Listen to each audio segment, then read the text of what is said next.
The first time I saw the cabin, it looked like it belonged in a postcard. Weathered wood, a small stone chimney, nestled in the middle of a thick forest.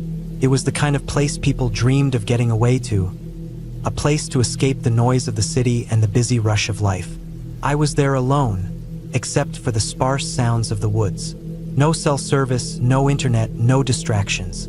Just the cabin and the trees. I thought it would be peaceful. I thought I'd get some rest, some quiet, maybe write a little.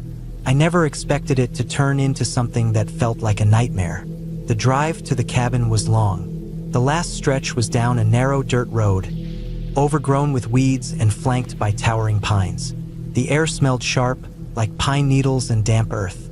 I remember the sky was heavy with gray clouds, a dull light filtering through the branches, casting long shadows on the ground. I had to drive slowly, the road rough and bumpy. Every few minutes I passed a rusted old sign nailed to a tree, faded and hard to read, probably warnings or directions from long ago. When I pulled up, the cabin was silent except for the wind rustling the trees. The porch creaked as I stepped out of the car, the wooden boards warped and worn. The door was old but sturdy, with iron hinges that looked like they could last forever. I unlocked it and stepped inside. The air inside smelled musty but clean, like wood smoke mixed with cold stone. The place was simple, a small living room with a stone fireplace, a kitchen with rusty old appliances, a tiny bedroom with a creaky bed, and a bathroom that looked like it hadn't been used in years. Dust covered the windowsills, and spider webs hung in corners. It was clear no one had stayed here for a while, but it felt sturdy, like it had stood through 100 winters. I unpacked my things slowly, the floorboards groaning under my weight. Outside, the forest was dense and thick, the trees crowding close to the cabin like they were watching. I noticed a narrow path leading away from the cabin, just wide enough for a person, lined with crushed leaves and broken twigs. It disappeared into the dark woods. As the day faded, the sky turned darker, the clouds thickening like a heavy blanket. I lit a fire in the fireplace, the flames crackling and throwing shadows against the rough wooden walls. The only light now was the flicker of fire and the dull glow of my flashlight. Night came quickly.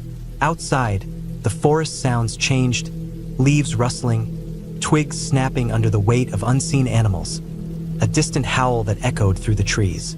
It was the kind of quiet where every sound feels louder, sharper. I felt a little exposed, like the walls of the cabin were paper thin against the vast forest. I settled into a chair near the fire with a book, trying to calm myself, but the noises wouldn't stop. At some point, I heard the slow creak of a branch scraping against the cabin's side. I told myself it was just the wind, but my heart raced. Hours passed. The fire died down to glowing embers, and the forest noises grew louder, more persistent. At one point, I thought I heard footsteps outside. Not the quick, light steps of a small animal, but slow, deliberate ones, too heavy for a deer or raccoon. I froze, listening. The steps moved around the cabin, circling, then stopped. For a long time, I heard nothing but my own breathing. I checked the locks on the doors and windows. Everything was secure, but I still felt like I wasn't alone. Sleep was impossible. I stayed awake, listening. The wind picked up, rattling the window panes, and somewhere close, something large crashed through the underbrush. My mind ran through every possibility: bear, cougar, something worse. The cabin was supposed to be safe, but now I wasn't so sure. When dawn finally broke, the forest looked calm again. The sun pushed through the trees, casting warm light on the leaves and branches. The morning air was cold and fresh. I forced myself to get outside to check the perimeter. Around the cabin, the ground was disturbed.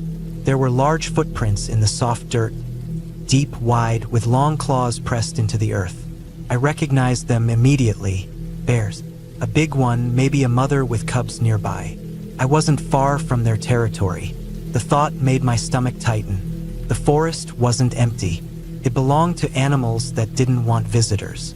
I spent the day repairing what I could, tightening the door hinges, stacking extra wood for the fire, blocking gaps under the door with towels. I didn't want to tempt anything to get inside. The path I had seen before, I stayed clear of it, not wanting to wander into their home. At night, I did the same as the first.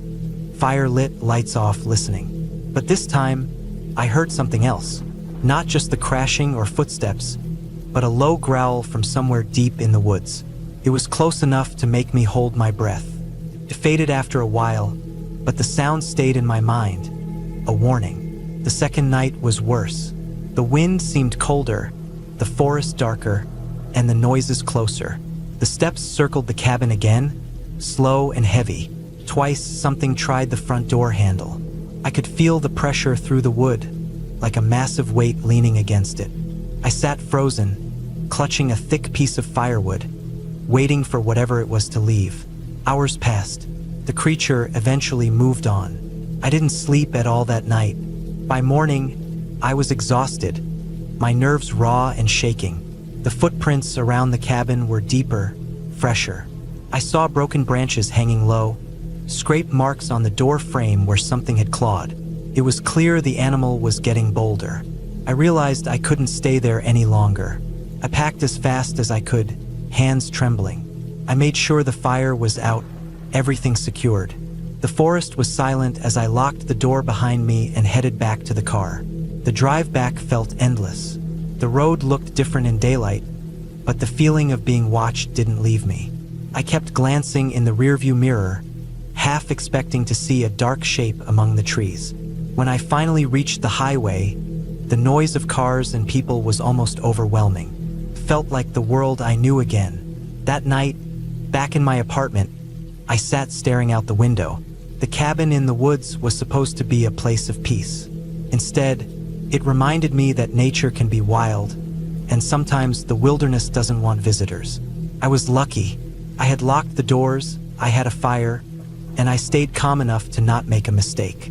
But I knew now that sometimes, no matter how strong a cabin is or how careful you are, the forest is not a friendly place. It's raw and alive, and it's not made for humans to conquer or settle without respect. The cabin is still there, somewhere deep in the woods. I don't know if anyone else ever stays. I'm not sure I want to know what waits in those shadows. But I do know one thing. I will never forget how close I came to being just another sound in the forest, lost to the night.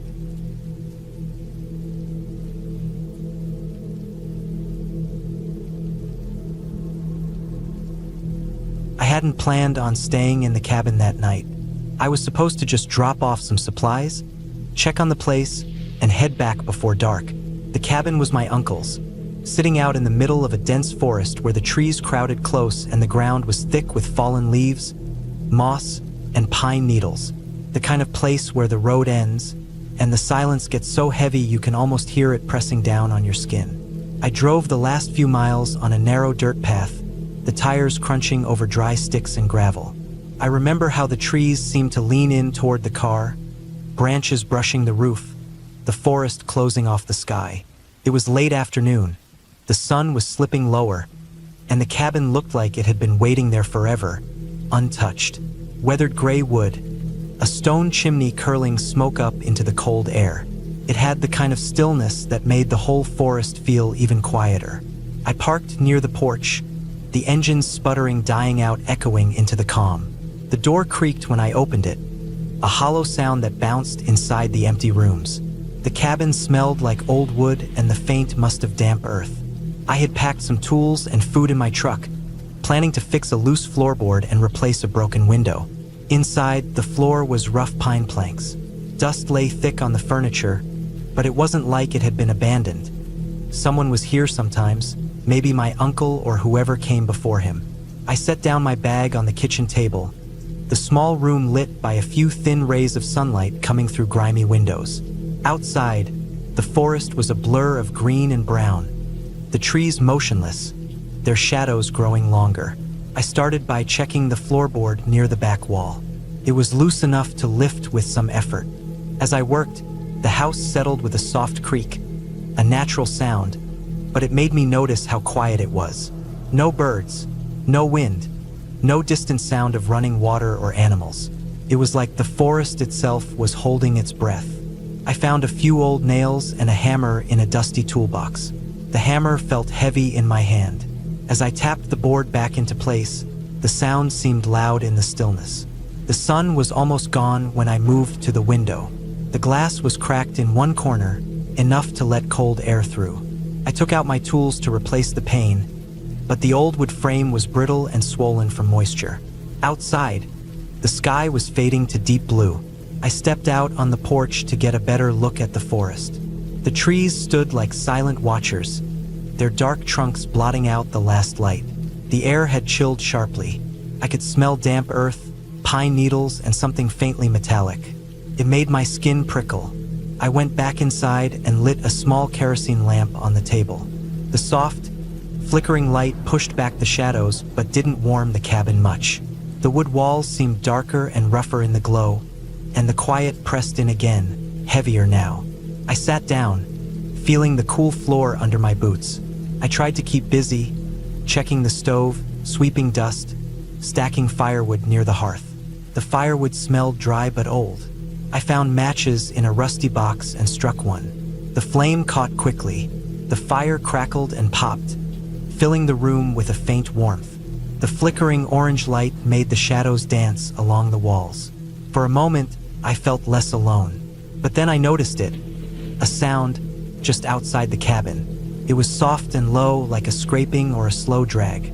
At first, I thought it might be a branch rubbing against the wall, or maybe an animal moving quietly. But the sound came again, steady and deliberate, right outside the window. I froze, staring out into the blackness beyond the glass.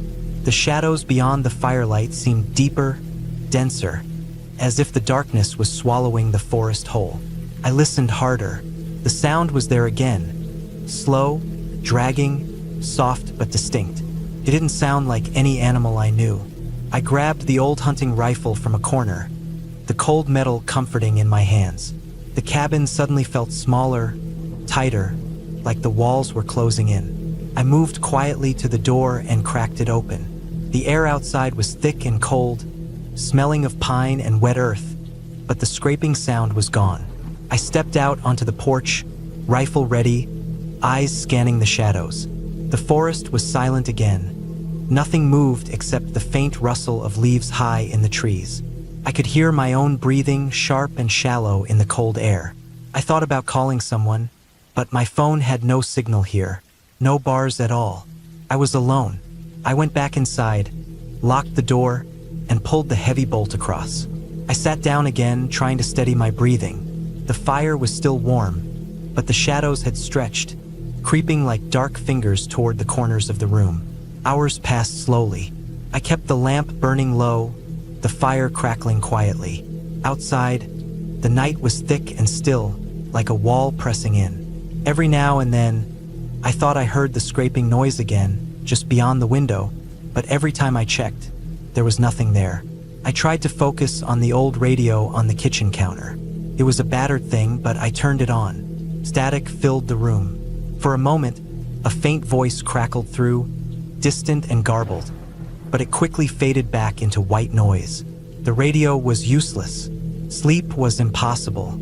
Every shadow seemed alive, every creak a warning. I wrapped a blanket around my shoulders, the rifle still resting across my lap. Then, much later, I heard it again.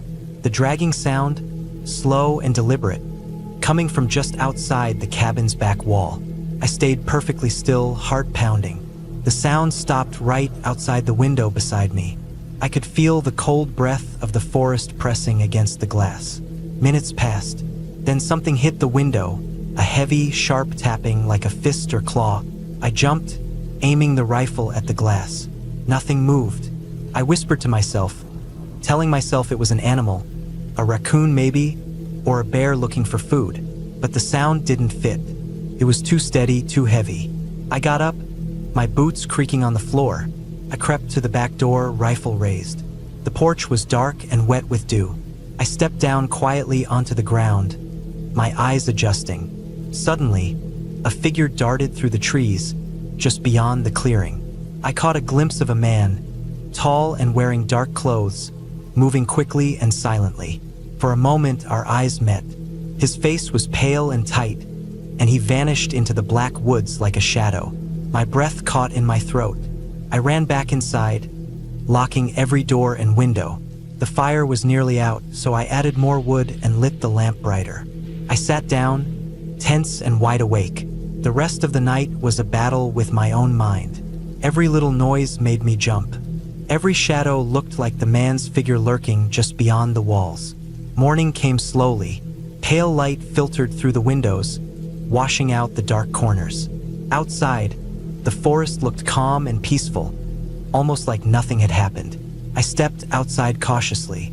The air was crisp, the ground wet with dew. I walked around the cabin, looking for any sign of the man. Nothing. No footprints in the soft earth. No broken branches or disturbed leaves. I realized the forest had swallowed him. I packed my things quickly, still watching the tree line. As I drove away, the cabin disappeared behind the trees, silent and still. I didn't look back. I didn't want to know if he was still out there. That night, the forest felt alive in a way I hadn't understood before. Not with spirits or ghosts, but with something darker, something real and dangerous, hidden in the silence. The cabin wasn't just an old house in the woods. It was a place where the quiet could hide things you didn't want to meet, and I knew I would never stay there alone again.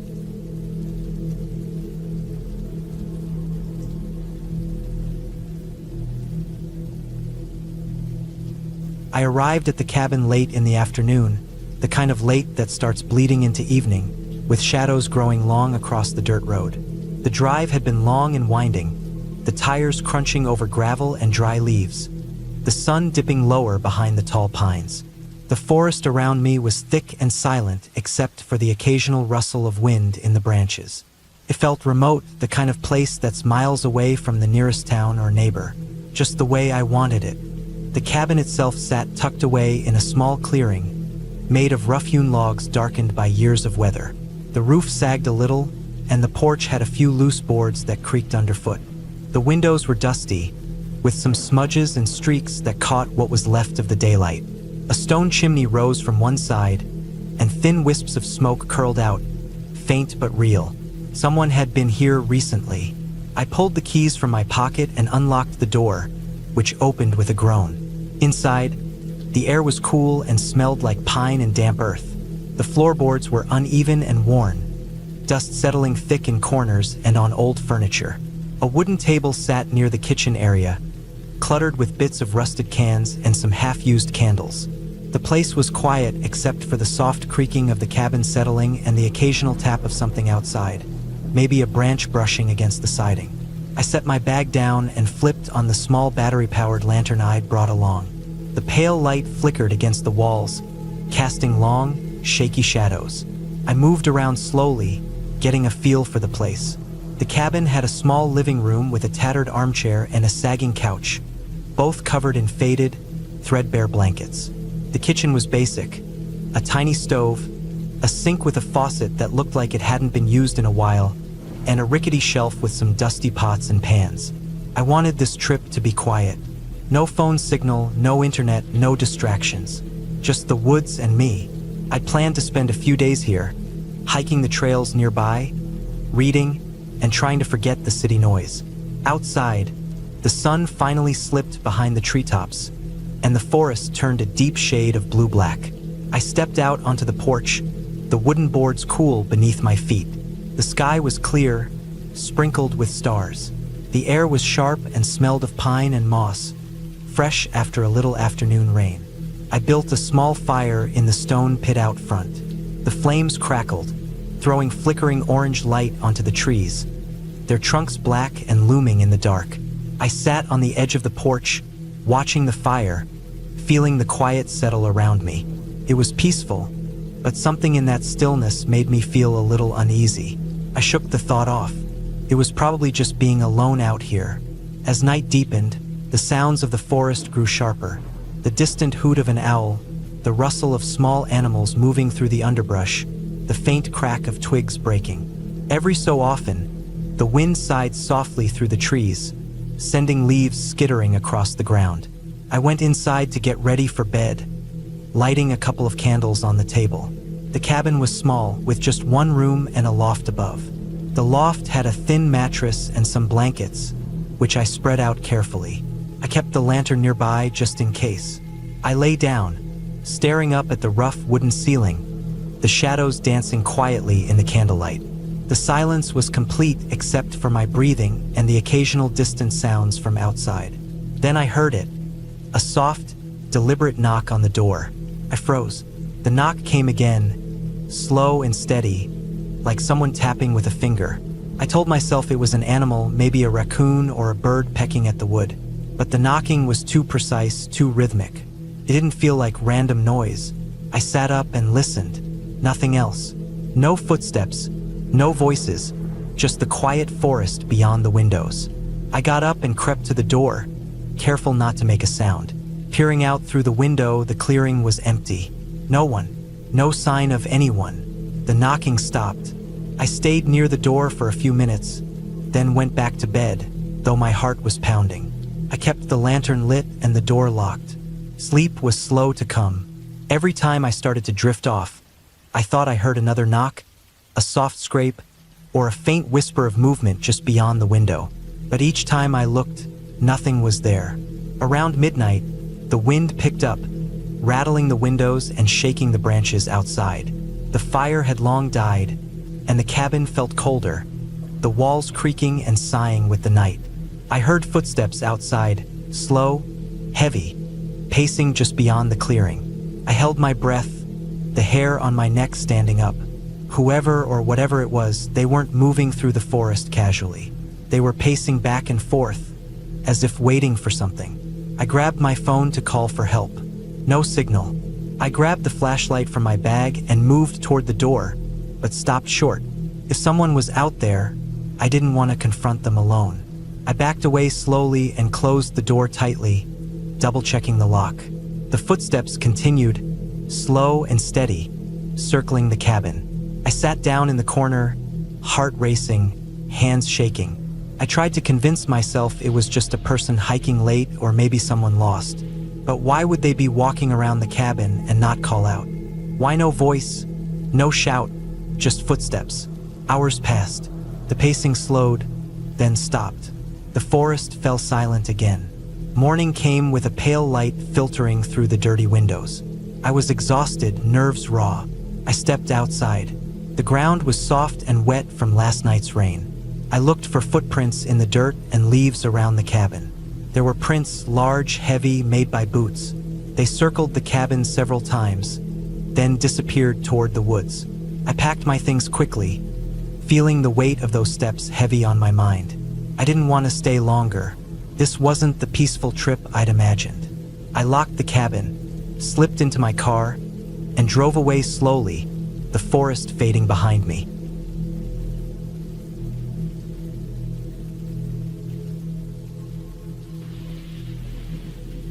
I had been looking forward to this trip for months.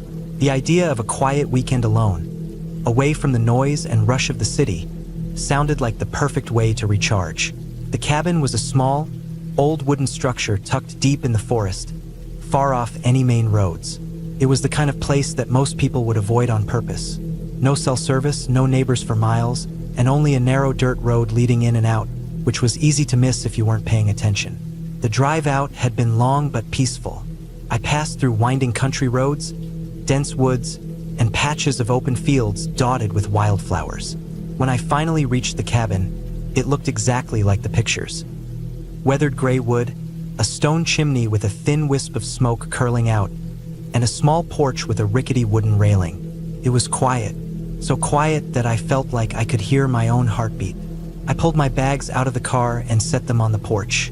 The air smelled of pine and damp earth, and a soft breeze rustled through the tall trees surrounding the clearing. The sun was already low in the sky, casting long shadows across the ground, painting everything in a warm orange glow.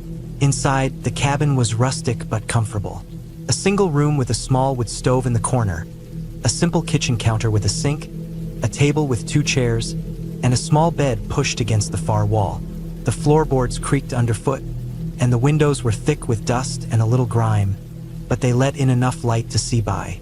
I liked that it felt untouched by time, like it was waiting for someone to come back and make it their own again. I unpacked my things, stacked some firewood near the stove, and lit a small fire. The flames crackled and popped, filling the room with warmth and soft light. Outside, the forest was growing darker with every passing minute, the last light of day slipping away. I sat by the fire, sipping a cup of tea and listening to the sounds of the woods. Birds chirped their final songs before settling down, and the wind whispered through the branches overhead.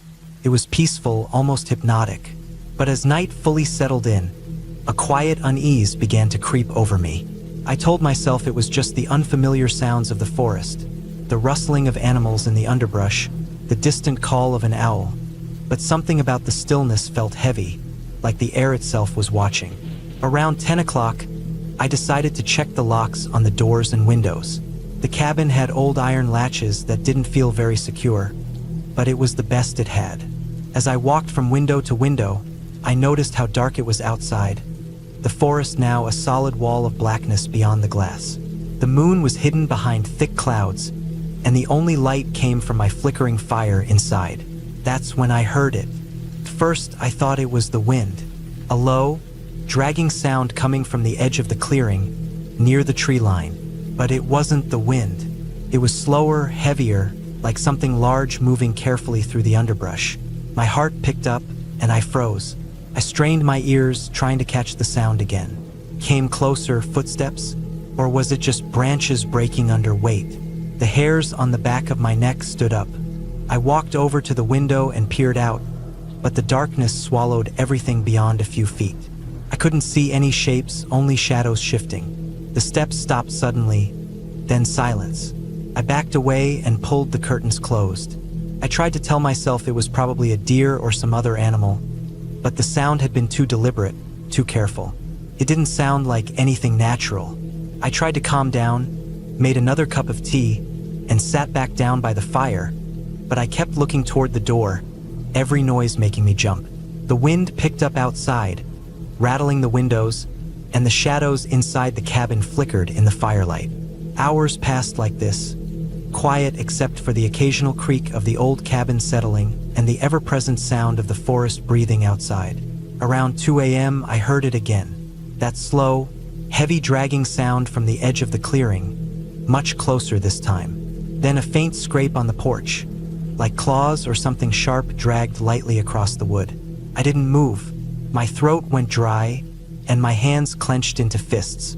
I told myself to be calm, that it was probably a bear or some other animal curious about the cabin. But something about the timing felt wrong. Animals usually stayed away from humans. The scrape happened again, slower, deliberate. I grabbed the flashlight from the table and aimed it at the window.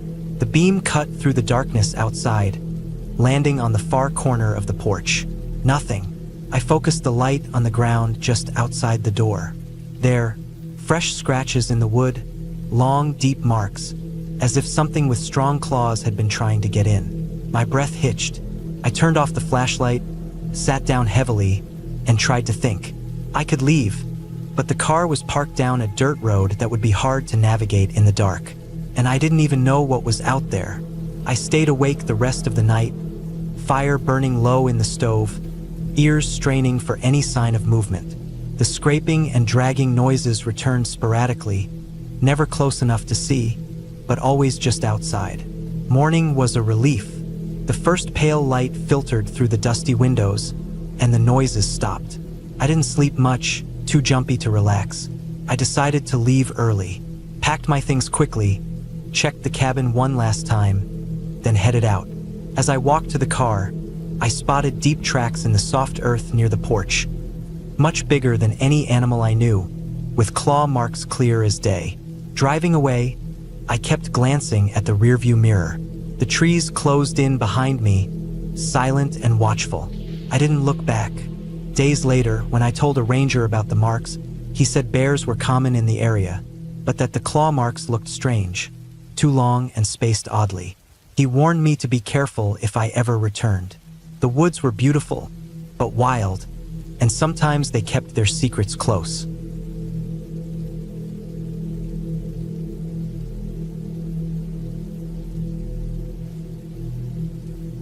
The sun was already low when I pulled up the gravel driveway to the cabin. I'd been looking forward to this trip for weeks. A break from the city, the noise, the endless scrolling on my phone, and the pressure of deadlines. This place was far from everything. Deep in the woods, with only the sound of the wind and birds to fill the silence. The cabin was old, but sturdy, with weathered wood stained a dark brown, almost blending into the trees around it. Moss grew on the roof, and some of the windows were slightly fogged from years of cold winters. I grabbed my bags from the back of the car and locked it behind me. The air was crisp, smelling like pine and damp earth. It was the kind of smell that feels fresh but also a little heavy, like the forest was holding its breath. I stood on the small porch for a moment, listening. The only sounds were the creaking of the old porch swing and the soft rustling of leaves high up in the trees. Inside, the cabin was small and simple. There was a wood stove in the corner, a few old chairs, a table with some mismatched chairs, and a small kitchenette with just the basics. The floorboards creaked under my feet as I moved around. I found a stack of firewood near the door, some old newspapers, and a box of matches. The windows let in just enough light to see by, but the forest outside looked dark and thick, like a wall of shadows. I unpacked quickly, putting my sleeping bag on the bed in the tiny bedroom and arranging a few things on the table. Then I started a fire in the stove. It took a few tries. The wood was damp from the morning dew, but soon there was a small flame crackling and warm. The smell of burning wood filled the room, and the cabin started to feel less empty. I made a cup of instant coffee and sat by the fire, watching the flames flicker. Outside, the wind picked up. It whispered through the trees and rattled the window panes. The woods seemed to lean in closer, as if they were watching. I could hear branches scraping against each other, and the distant call of a bird settling in for the night. I thought about how peaceful it all was, how far I was from everything that usually worried me. Night fell faster than I expected. The sky outside went from orange to dark blue, then to a thick black. The windows turned into dark mirrors, reflecting the flickering firelight inside. I closed the curtains, but the feeling of being watched didn't go away. The forest was alive just beyond the glass, full of hidden things I couldn't see. After dinner, I went outside to get some fresh air. The porch creaked under my weight, and the cold night air hit me like a wall. The stars were out, faint but clear between the branches. The forest smelled different at night, damp, colder, with the faint scent of something musky and wild. I took a deep breath, trying to calm the tightening in my chest. As I stood there, I noticed something, a movement deep in the woods. Something small, maybe a deer or a raccoon. It moved quietly, quickly, almost like it knew I was watching. I held still, my eyes searching the dark. For a moment, I thought I saw a figure, something taller, more solid, standing still between the trees. But when I blinked, it was gone, just the shifting shadows. I told myself it was my imagination, the way the moonlight caught the shapes. I went back inside, locking the door behind me. The cabin felt smaller now, the walls closing in. I sat by the fire again, the warmth easing the chill in my bones. But then I heard it, soft, almost too quiet to be sure. A scraping noise outside the cabin, like nails or claws dragging along the wood. It wasn't loud, but it was deliberate, slow, almost like someone or something was testing the door, trying to see if it would open. I froze. My heart pounded so hard I thought it would burst through my chest. I sat perfectly still, straining to hear more. The noise stopped as suddenly as it had started. Then silence, the kind of silence that feels full and heavy, like the air is waiting. I checked the windows again. Nothing. No shadows, no movement. Just the dark forest holding its secrets. I told myself to stay calm, to remember that this was a remote area where animals lived and moved at night. Probably a bear or a raccoon, or even just the wind playing tricks. But the scraping noise had been too precise, too close. I pulled the curtains tight and moved the table in front of the door, just to be safe. I sat back down by the fire and tried to focus on something else. My phone, a book, anything, but my hands were shaking. I kept glancing toward the window, expecting to see eyes staring back at me. Hours passed. The fire burned low, casting long shadows on the walls. I finally wrapped myself in a blanket and tried to sleep, but the sounds outside never stopped. The wind moaned through the trees, branches scraped against the roof, and sometimes, just sometimes, I heard that faint, slow dragging sound again. Morning came with a pale light leaking through the curtains. I got up and opened the door to the porch. The forest looked peaceful in the daylight, the trees bright and green, the ground soft with fallen leaves. But I noticed something that made my blood run cold. Scratches. Deep, long scratches gouged into the wooden porch steps. Fresh. My mind raced as I looked around. No footprints in the dirt. No broken branches. No signs of anyone walking nearby. Just the scratches and the heavy silence. I felt exposed, vulnerable in a way I hadn't before. I packed my things quickly, threw more wood on the fire to burn it down, and locked the door behind me. As I drove away, I kept glancing in the rearview mirror, watching the trees fade into the distance. The memory of those scratches stayed with me, a sharp reminder that some things in the woods are better left alone. And some nights, no matter how far you go, you're never truly safe.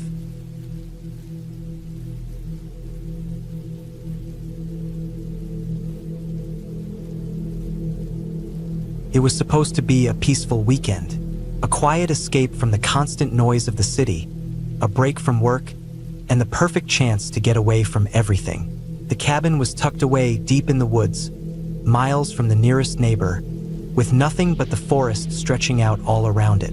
Just me and a couple of old friends, all eager to reconnect and relax for a few days. The drive up had been long but scenic.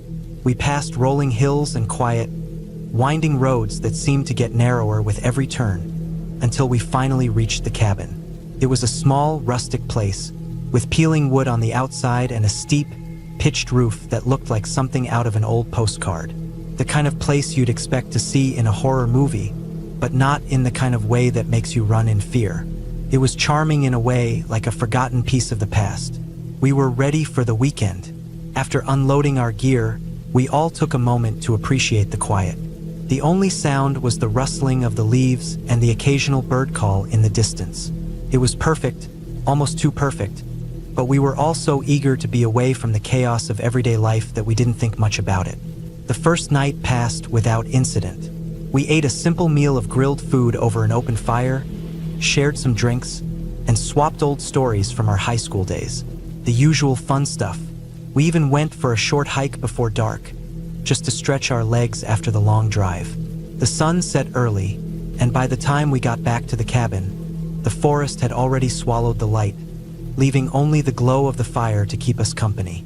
The second night was different, though. That's when things started to feel off. It started with the quiet.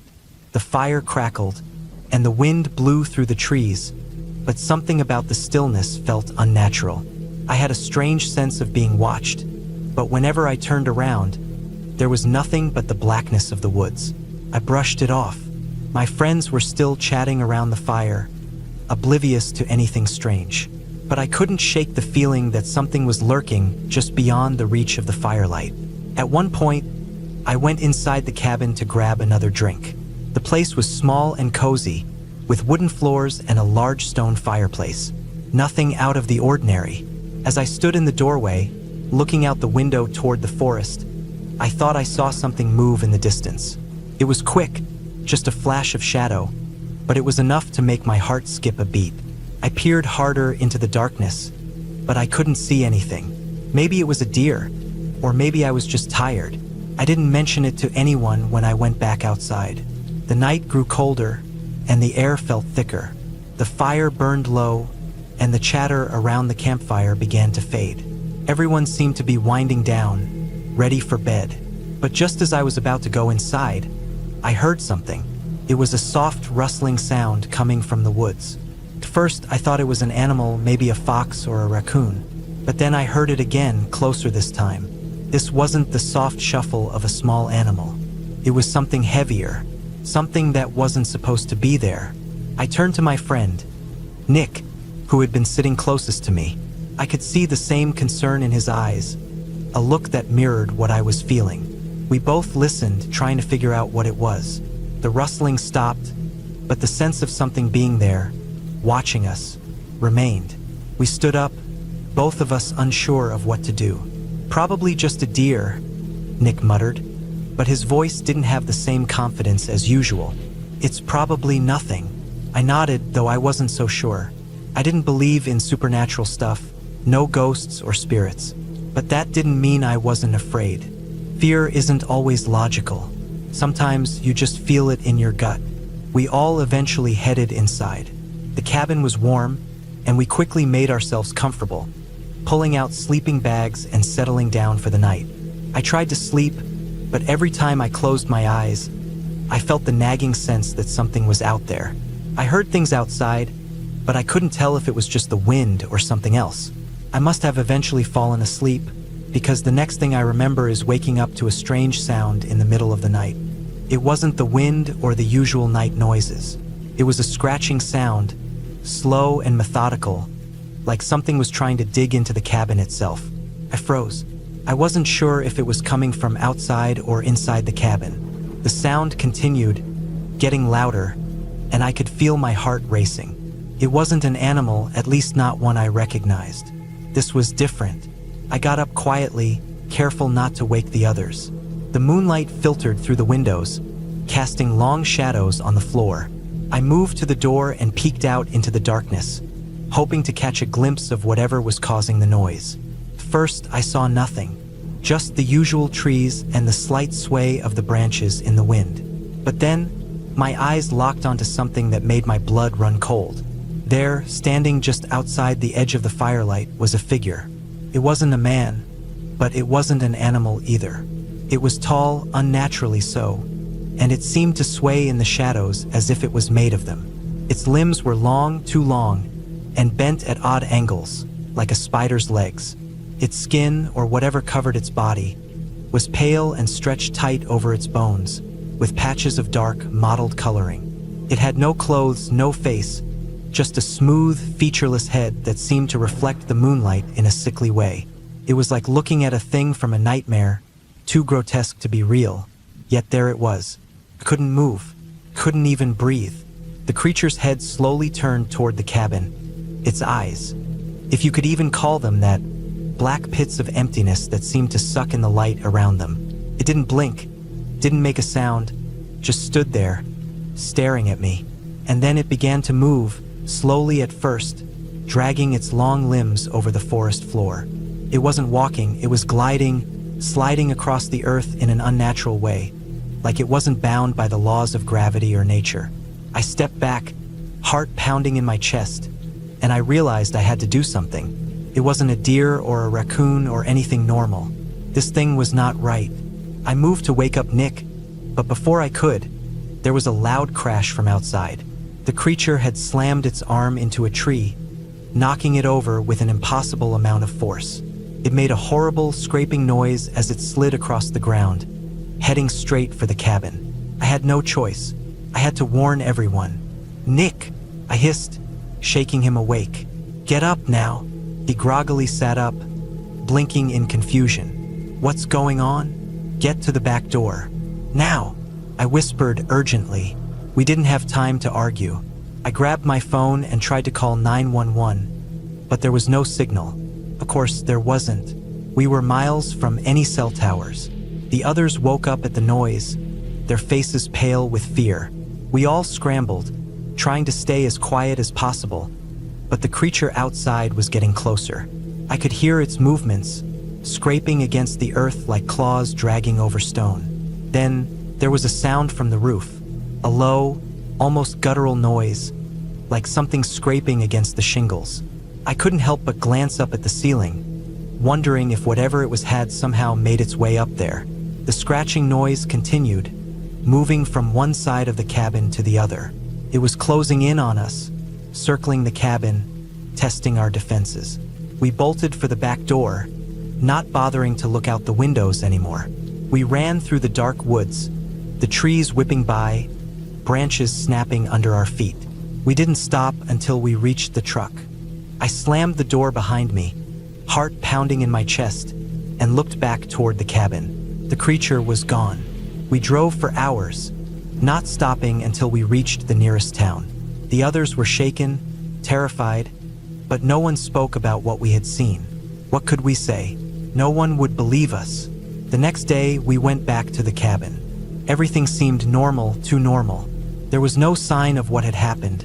No tracks, no broken trees, no evidence of the creature.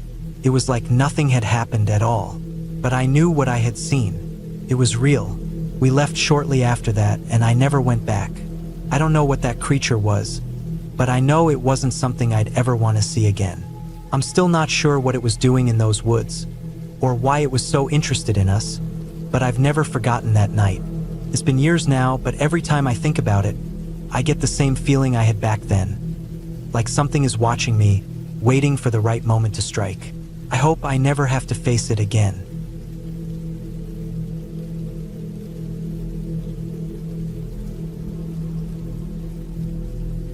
I always looked forward to my time at the hunting cabin. It wasn't much, just a small structure tucked away deep in the woods, but it was mine. I'd built it myself, piece by piece, taking years to get it to a point where I could spend time there without feeling like I was slumming it. It was rustic, with rough-hewn timber walls and a small, sturdy fireplace that kept the whole place warm during the colder months. The scent of pine and fresh earth filled the air whenever I opened the door, a reminder that this place was my retreat, far from the noise of everyday life. The cabin was nestled in the middle of a thick forest, surrounded by trees that stretched high into the sky, blocking out much of the sun during the day. The only way to get there was through a rough, winding dirt road that took a good hour to drive. There was no one around for miles, and that was exactly how I liked it. Most of the time, I'd come up here alone. It was a place to clear my head, think, and if the mood struck me, hunt a little. No pressure, just peace. I'd been up there for about a week, enjoying the solitude, when things started to feel different. It started with small things. Noises I couldn't quite place, branches cracking when the wind wasn't blowing, and the odd sensation that I was being watched. At first, I chalked it up to the isolation. You get jumpy when you're alone for too long, right? It was just my mind playing tricks on me. The first night I heard something unusual. I was sitting in front of the fireplace, flipping through an old hunting magazine. The night was still, and the air was crisp, with a slight chill creeping in from outside. The cabin creaked and groaned as it always did, but something felt off. A sudden rustling sound broke the silence, coming from outside. It wasn't the wind. It was too deliberate, too close. I froze, my heart pounding in my chest. I didn't move for what felt like an eternity, waiting for the sound to repeat. Didn't, but I couldn't shake the feeling that something, or someone, was out there. I grabbed my rifle and quietly walked to the window. I peered through the thick curtains, but all I could see was the dark expanse of trees and the faint glow of the moonlight filtering through the leaves. Nothing. I stood there for a few minutes, straining my eyes, but the forest remained still, quiet. I told myself it was just an animal, maybe a deer or a raccoon rummaging around. I sat back down, but the unease didn't leave me. I tried to focus on the fire, but I couldn't ignore the nagging feeling in the pit of my stomach. Something wasn't right. The next day, I decided to go for a walk. I needed to shake off that feeling. The woods were my domain. I knew every trail, every bend, every ridge. But as I walked, something felt off. The air was thicker, the silence louder. I noticed fresh tracks in the dirt, large and wide, unlike any animal I'd ever seen before. They didn't look like deer tracks or bear prints. They were too deep, too wide. I crouched down to get a closer look, my fingers brushing the earth. The prints were recent, and they led deeper into the woods. I didn't like the direction they were going. Still, I followed them, though every step I took felt heavier, like the forest was pushing against me. I couldn't shake the feeling that I wasn't alone, that something or someone was watching. The tracks led me to a small clearing, one I hadn't been to in years. The trees around it were thick, their branches weaving together to form a dense canopy that blocked out much of the light. The clearing was quiet, eerily so. In the center of the clearing, I found something strange. A small, makeshift shelter made of branches and leaves, arranged in a way that didn't look natural. It looked too deliberate, too out of place in the middle of the woods. My pulse quickened as I examined it. Whoever had built this shelter knew what they were doing, and they hadn't gone far. I didn't stay long. Primal instinct kicked in, telling me to get back to the cabin. The hairs on the back of my neck stood up as I turned around, suddenly aware that I was no longer alone. The sounds of the forest seemed to fade, replaced by the rush of blood in my ears. I walked faster, almost running, until I finally broke through the trees and saw the familiar outline of my cabin. I felt a wave of relief, but it was short-lived. As I approached, I noticed something else. The door was slightly ajar, just enough to make my stomach twist. I hadn't left it open. I hadn't even gone near it. My rifle was still strapped to my back, but I couldn't shake the feeling that whatever had been out there was now inside my cabin. I approached cautiously, my steps slow and deliberate. The door creaked as I pushed it open, and I stepped inside. The cabin was still, but there was something different about it. The air felt thick, charged with tension. My eyes scanned the room, taking in everything. The fire was out, the logs in the hearth cold and lifeless. Everything seemed untouched, but something wasn't right. It was too quiet. I moved towards the back of the cabin, where the small window faced the woods. The curtain was drawn back slightly, just enough for someone to peek through. My stomach dropped. I hadn't left the curtain like that. I was sure of it. I checked the rest of the cabin, moving quickly from room to room. Nothing had been disturbed, but the unease continued to grow. I couldn't explain it, but I felt like I was being hunted, like the cabin was no longer my safe haven but a trap. That night, I kept the lights off, the door locked, and my rifle close. The fire was out, but I didn't dare try to light it again. Couldn't relax. I kept hearing things, scratching at the door, soft footsteps just outside the window. Every time I thought I heard something, I'd freeze, straining my ears to catch the sound again. But it was always silent when I checked. By the time morning came, I hadn't slept at all. My mind was a blur of exhaustion and fear, but I had to get out of there. I packed my things, making sure to keep my rifle close. The moment I stepped outside, I felt a brief sense of relief. The sun was up, the birds were singing, and the woods seemed almost peaceful again. I made it to the truck without incident, but as I drove down the rough road that led back to civilization, I kept glancing in the rearview mirror, half expecting to see something following me. But there was nothing, just the winding road and the endless trees behind me. It wasn't until I got home that I realized something important. There had been no sign of the tracks I'd followed, no evidence that anyone had been out there at all. The shelter in the clearing had vanished, as if it had never been there. The whole thing didn't make sense. But I knew one thing for sure. I wasn't going back to that cabin. Not until I figured out what had really happened in those woods. Something out there had been watching me, and it wasn't human.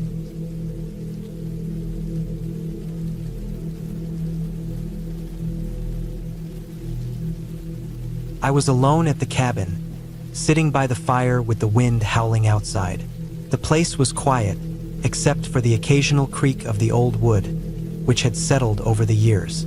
I'd rented the cabin for the weekend, looking for some solitude to clear my head.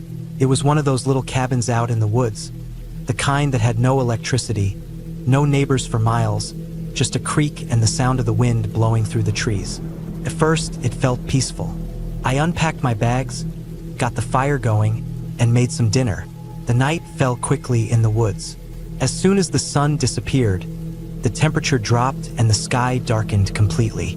It was the kind of darkness that felt heavy, like it pressed down on you, making every sound seem louder and more intense. I wasn't used to being out here alone, but I told myself it was fine. I didn't need anyone. I was about to settle into my chair by the fire with a book when I heard something outside.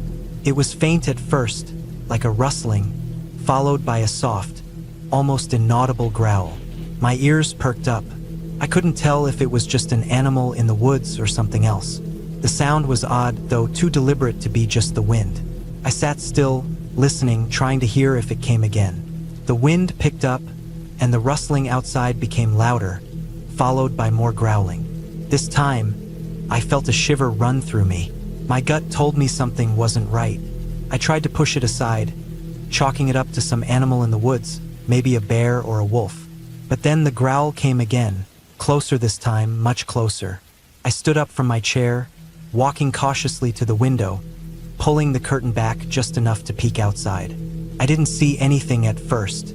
The trees were thick, and the shadows were long in the moonlight. But then I saw movement. Something was out there. It was hard to make out, but it was large. Too large for a normal dog. I squinted, trying to get a better look. Then it stepped into a patch of moonlight. It wasn't a bear, and it definitely wasn't a wolf. This thing had long, gangly limbs, and it was walking on 2 legs, not 4. Its face was snout-like, with sharp teeth glinting in the light. It was covered in matted fur, but its body had a twisted, almost human shape to it. The thing was standing up straight, its head swiveling back and forth like it was sniffing the air, searching for something. My heart raced, and I quickly pulled the curtain shut, hoping it hadn't seen me. I backed away from the window, my mind racing. What the hell was that? Couldn't be real. I tried to calm myself, telling myself that it was probably just some animal I wasn't familiar with. But deep down, I knew that was a lie. No animal I knew walked like that. No animal had that face. I sat back down by the fire, trying to convince myself that I was imagining things. But the feeling of unease wouldn't go away. I heard it again, the growl, much louder this time. I could feel the vibrations in the floorboards as the thing circled the cabin. It was right outside. I didn't dare move, didn't dare make a sound. Every instinct in me was screaming to run, to get out of there. But I couldn't. For what felt like hours, it stayed out there, pacing around the cabin. The growls grew more frequent, more intense. It was getting closer to the door now, and I could hear its claws scraping against the wood. I could almost feel its breath through the walls, hot and heavy. My palms were sweating, and my breath came in quick, shallow gasps. Then, without warning, the door rattled. Something had slammed into it from the outside. I jumped up, my heart pounding in my chest. The thing was trying to get in. I could hear it sniffing at the door, its claws tapping against the wood. I scrambled around the cabin, looking for anything to defend myself with. I grabbed a heavy flashlight, but I knew it wouldn't do much against whatever that thing was. I tried to calm my breathing, telling myself that I just needed to make it through the night. The door shook again, harder this time. Whatever it was trying to force its way in. I ran to the window again, peeking through the curtain just enough to see. The thing was pacing back and forth right outside, watching. Its eyes glowed faintly in the darkness, reflecting the firelight. It wasn't like any animal I'd ever seen. It wasn't a bear. It wasn't a wolf. It was something else entirely. The minutes dragged on. I couldn't tear my eyes away from the window. Every noise outside made my stomach twist in fear. I had no idea what to do. The only thing I could think was that I had to make it through the night. I couldn't leave the cabin, and I couldn't stay inside and let it get to me. I was trapped, isolated, and terrified. And then, just as suddenly as it had started, the growling stopped. Everything went silent. I stood frozen, waiting for the next sound, the next sign that it was still out there. But there was nothing. The silence was deafening. I waited for what felt like hours, not daring to move, not daring to breathe too loudly. I couldn't tell if it was gone or if it was just waiting for me to make a mistake.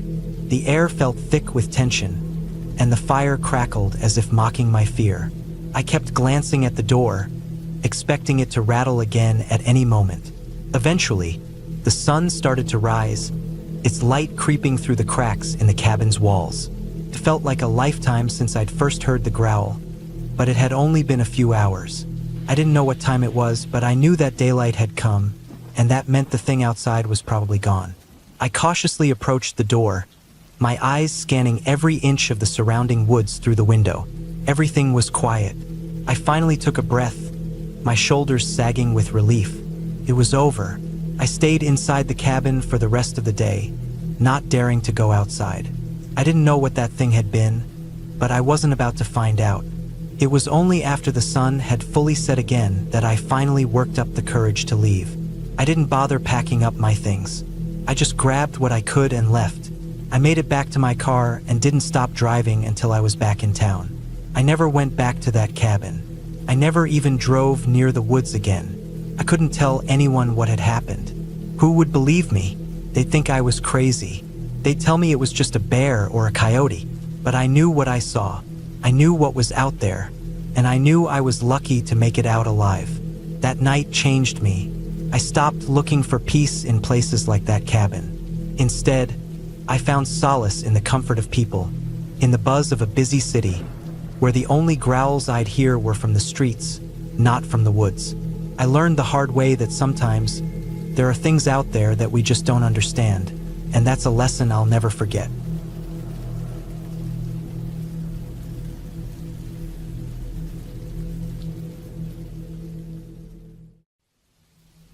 The sun had started to set as I made my way back to the cabin.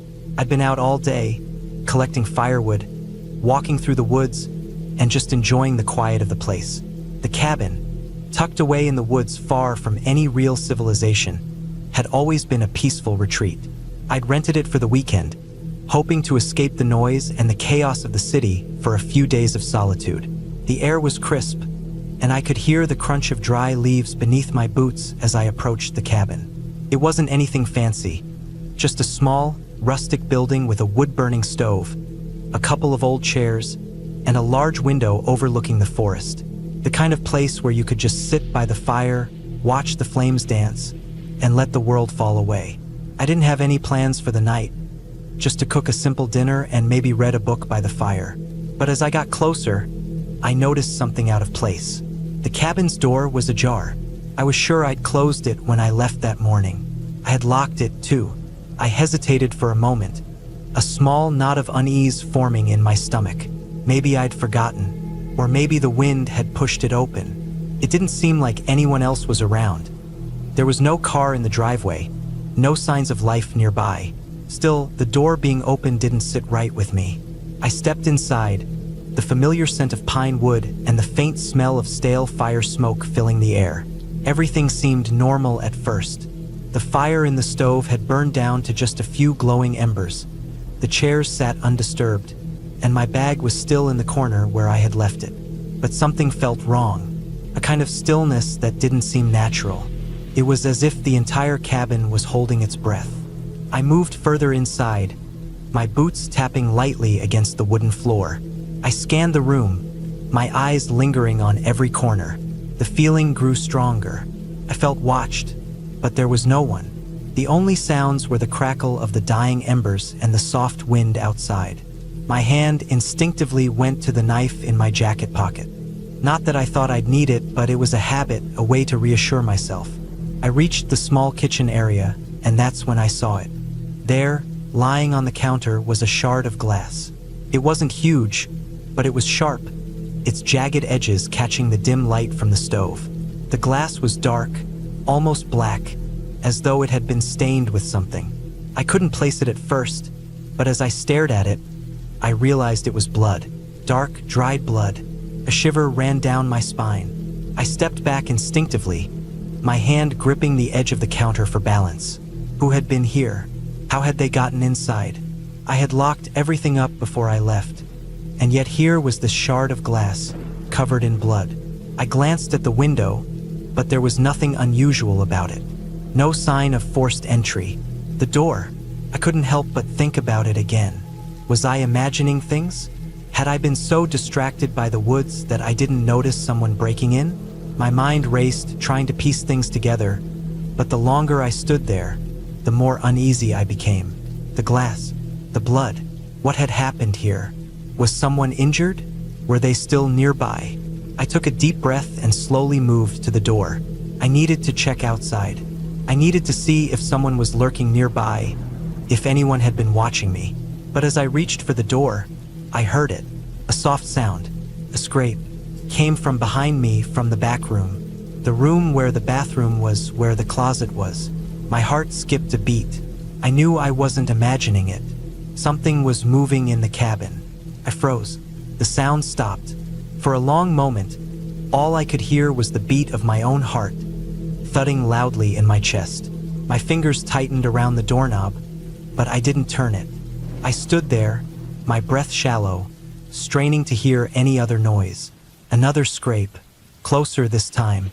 I couldn't stay in the cabin any longer. I couldn't just leave either, not without knowing who or what was in there with me. I grabbed my bag from the corner and pulled out a flashlight, flicking it on and shining it towards the back of the room. The beam cut through the darkness, revealing nothing but a few scattered items. A pile of clothes I'd left on the floor, a chair that seemed out of place. The flashlight flickered as I turned it over, the beam briefly dancing over the floor before settling on something unexpected. A trail of blood, small droplets, leading from the kitchen toward the back room. I swallowed hard. The blood on the glass, the shard of it, it wasn't just a random accident. Someone had been here and they were hurt. Or worse, they were still here. I gripped the flashlight harder, the metal digging into my palm as I moved slowly toward the bloodstains. Each step felt like it echoed in the still cabin. I could feel my pulse pounding in my throat, my legs trembling as the beam of light moved across the floor. The blood trail led directly to the back room, the room I'd avoided. The door was slightly ajar, and I could see nothing beyond it but darkness. I took a deep breath and pushed the door open. The room was small, barely big enough for a bed and a dresser. There was no sign of anyone at first. No shadow moving in the corner, no shape standing in the dark. But then I saw it, a figure, lying on the floor, blood pooling around him. The man was unconscious, his face pale, his chest barely rising and falling. In his hand, he gripped something shiny. It was another shard of glass, embedded deep into his palm. I rushed over to him, kneeling beside his limp body. He was breathing, though it was shallow. I didn't know what had happened to him, how he'd gotten here, why he was bleeding, why he was holding that shard, but he needed help, fast. I reached into my bag for my phone, but it was gone. I cursed under my breath, my mind spinning. There was no signal out here, anyway, no way to call for help. I was alone and so was he. I looked around for something, anything that might help. My eyes landed on a small first aid kit hanging on the wall near the dresser. I grabbed it, tearing open the kit and quickly assessing what I had. A gauze pad, antiseptic wipes, bandages, some tape. It wasn't much, but it was better than nothing. I gently cleaned the glass shard in his hand, wrapping it in a piece of cloth so I could carefully pull it free. His hand twitched as I did, and I froze, thinking he might wake up. But he didn't. I took a deep breath and continued, pulling the shard free with a sickening, squelching sound. His blood, warm and thick, soaked through my fingers as I applied pressure to the wound. Took a while, but I finally managed to stop the bleeding. The man's breathing had steadied by then, though he still hadn't stirred. I looked down at him, trying to figure out what to do next. Should I leave him here and go for help? Should I try to carry him out? I didn't know how long he'd been out here, but I couldn't just leave him. If I did, he might not survive the night. I glanced around the cabin again. The door was still open, the cool night air rushing in, but I knew I couldn't risk going outside just yet. I couldn't leave him alone, not with whoever or whatever might be out there. I sat by his side for the rest of the night, keeping watch over him. His shallow breathing filled the silence of the cabin, the fire in the stove long since burned out. I wasn't sure what had happened, but I had no doubt that I was lucky. Lucky I hadn't found something worse. Lucky that the man hadn't died in the woods. I wasn't sure what had caused the blood, the shard of glass, or why he was in the cabin in the first place, but whatever it wasn't over yet. When the sun rose the next morning, I had made my decision. I couldn't stay in the cabin any longer. I needed to get out. I needed to find help for the man and get to safety. As I packed up my things and prepared to leave, I took one last look at the man lying on the floor. He was still unconscious but stable. The shard of glass was nowhere to be found, and the blood had dried on the floor. It was a mess, but I didn't have time to clean up. I had to go. I locked the cabin door behind me, grabbed the man's coat to try and keep him warm, and made my way back to my car. The woods were still, but they weren't peaceful. I had no idea who had left the man there, why they had done it, or what had really happened. But I couldn't wait to find out. I needed to get help and fast.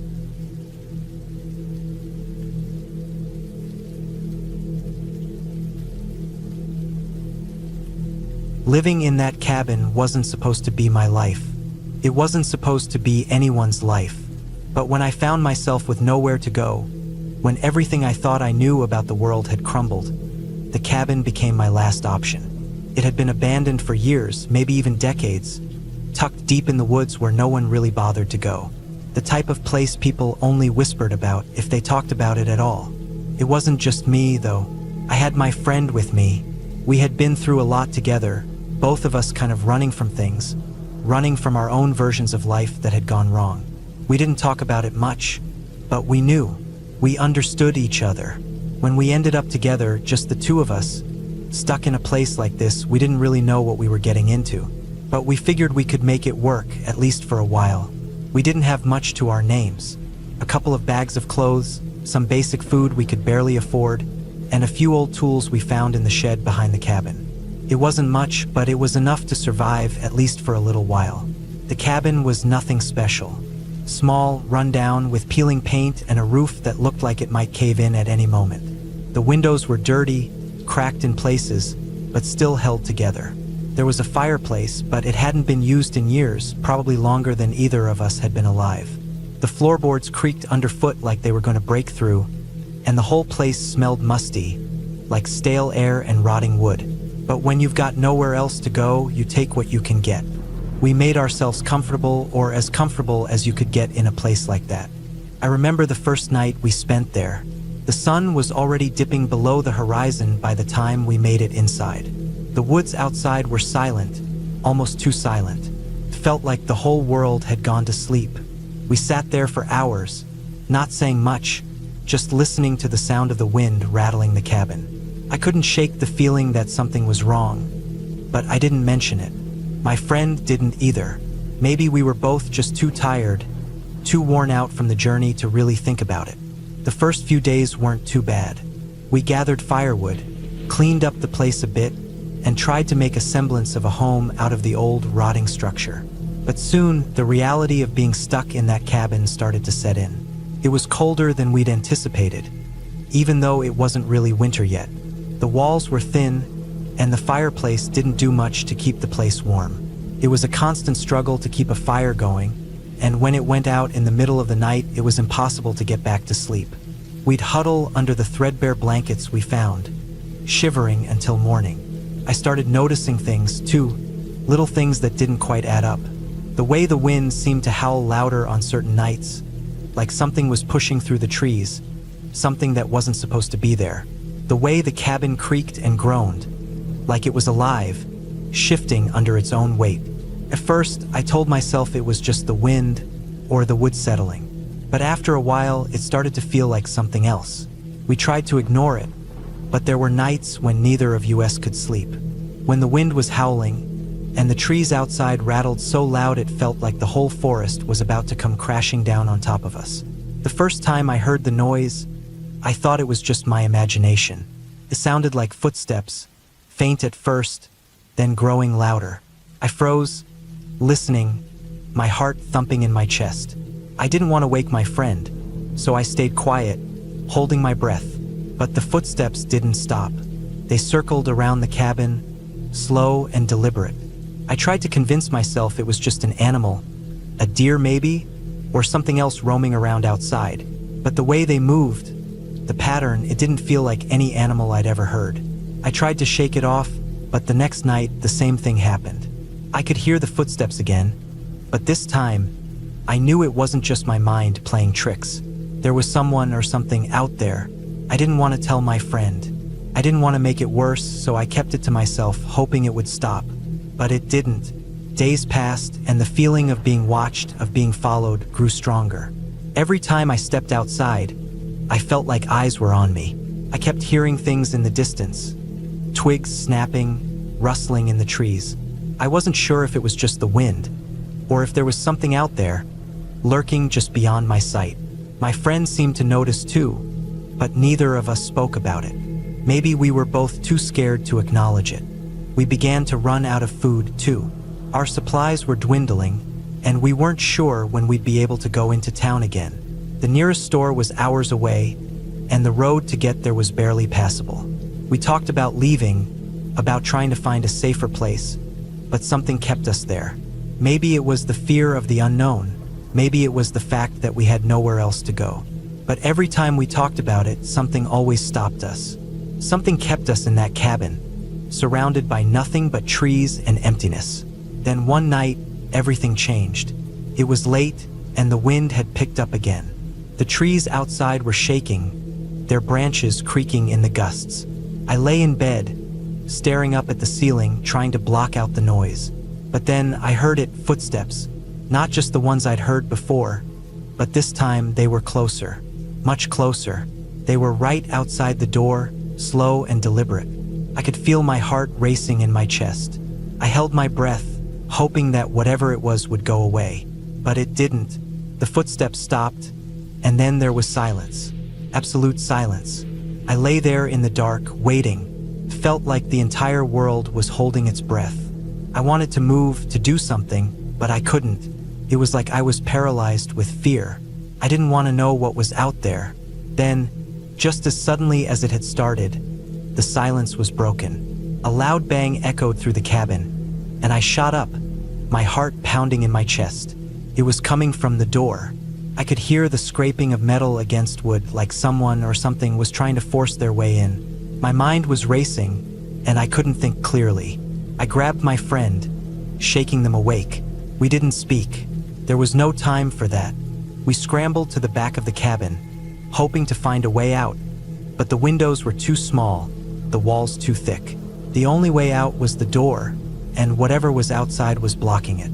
I could hear it now, breathing, slow and steady, like it was waiting for us to make a move. We didn't have much of a choice.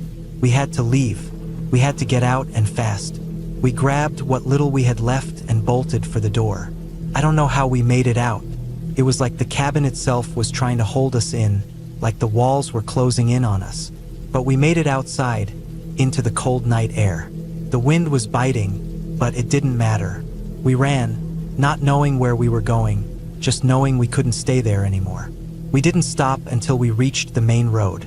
I don't know how long it took. Time felt like it had stopped. But when we finally got to the road, we found a car passing by. We flagged it down, and the driver stopped, looking at us like we were crazy. We didn't care. We climbed in, not saying a word. We didn't go back to the cabin.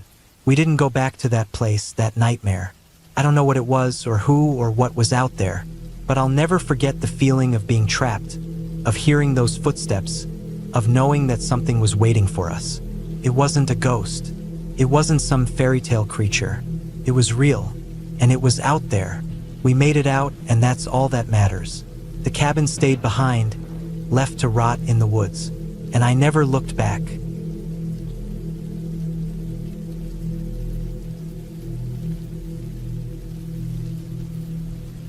It was late November when I moved into the cabin, a small, weathered structure hidden deep in the woods. It wasn't much, just one room with a fireplace, a kitchen nook, and a loft above that I used for sleeping. The nearest town was about a 40-minute drive, and I had already decided I wanted solitude. No neighbors, no bustling noise, just me and the woods. The first few days were quiet in a peaceful way, just the sound of the wind rustling the trees and the occasional bird call. The air was cold, but the firewood I'd chopped before moving in kept the place warm enough. There was a certain satisfaction in the small things. Making my own meals, washing dishes in the sink by the window, and watching the snow start to fall outside as I sat by the fire. But it didn't take long for the quiet to start feeling like something else. The woods were never completely still, and sometimes, as the light faded, I'd hear things. The crack of a branch snapping in the distance or the shuffle of animals moving through the underbrush.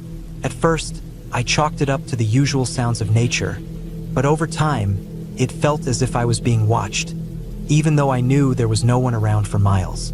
The first real unsettling experience happened one evening when I was sitting by the fire.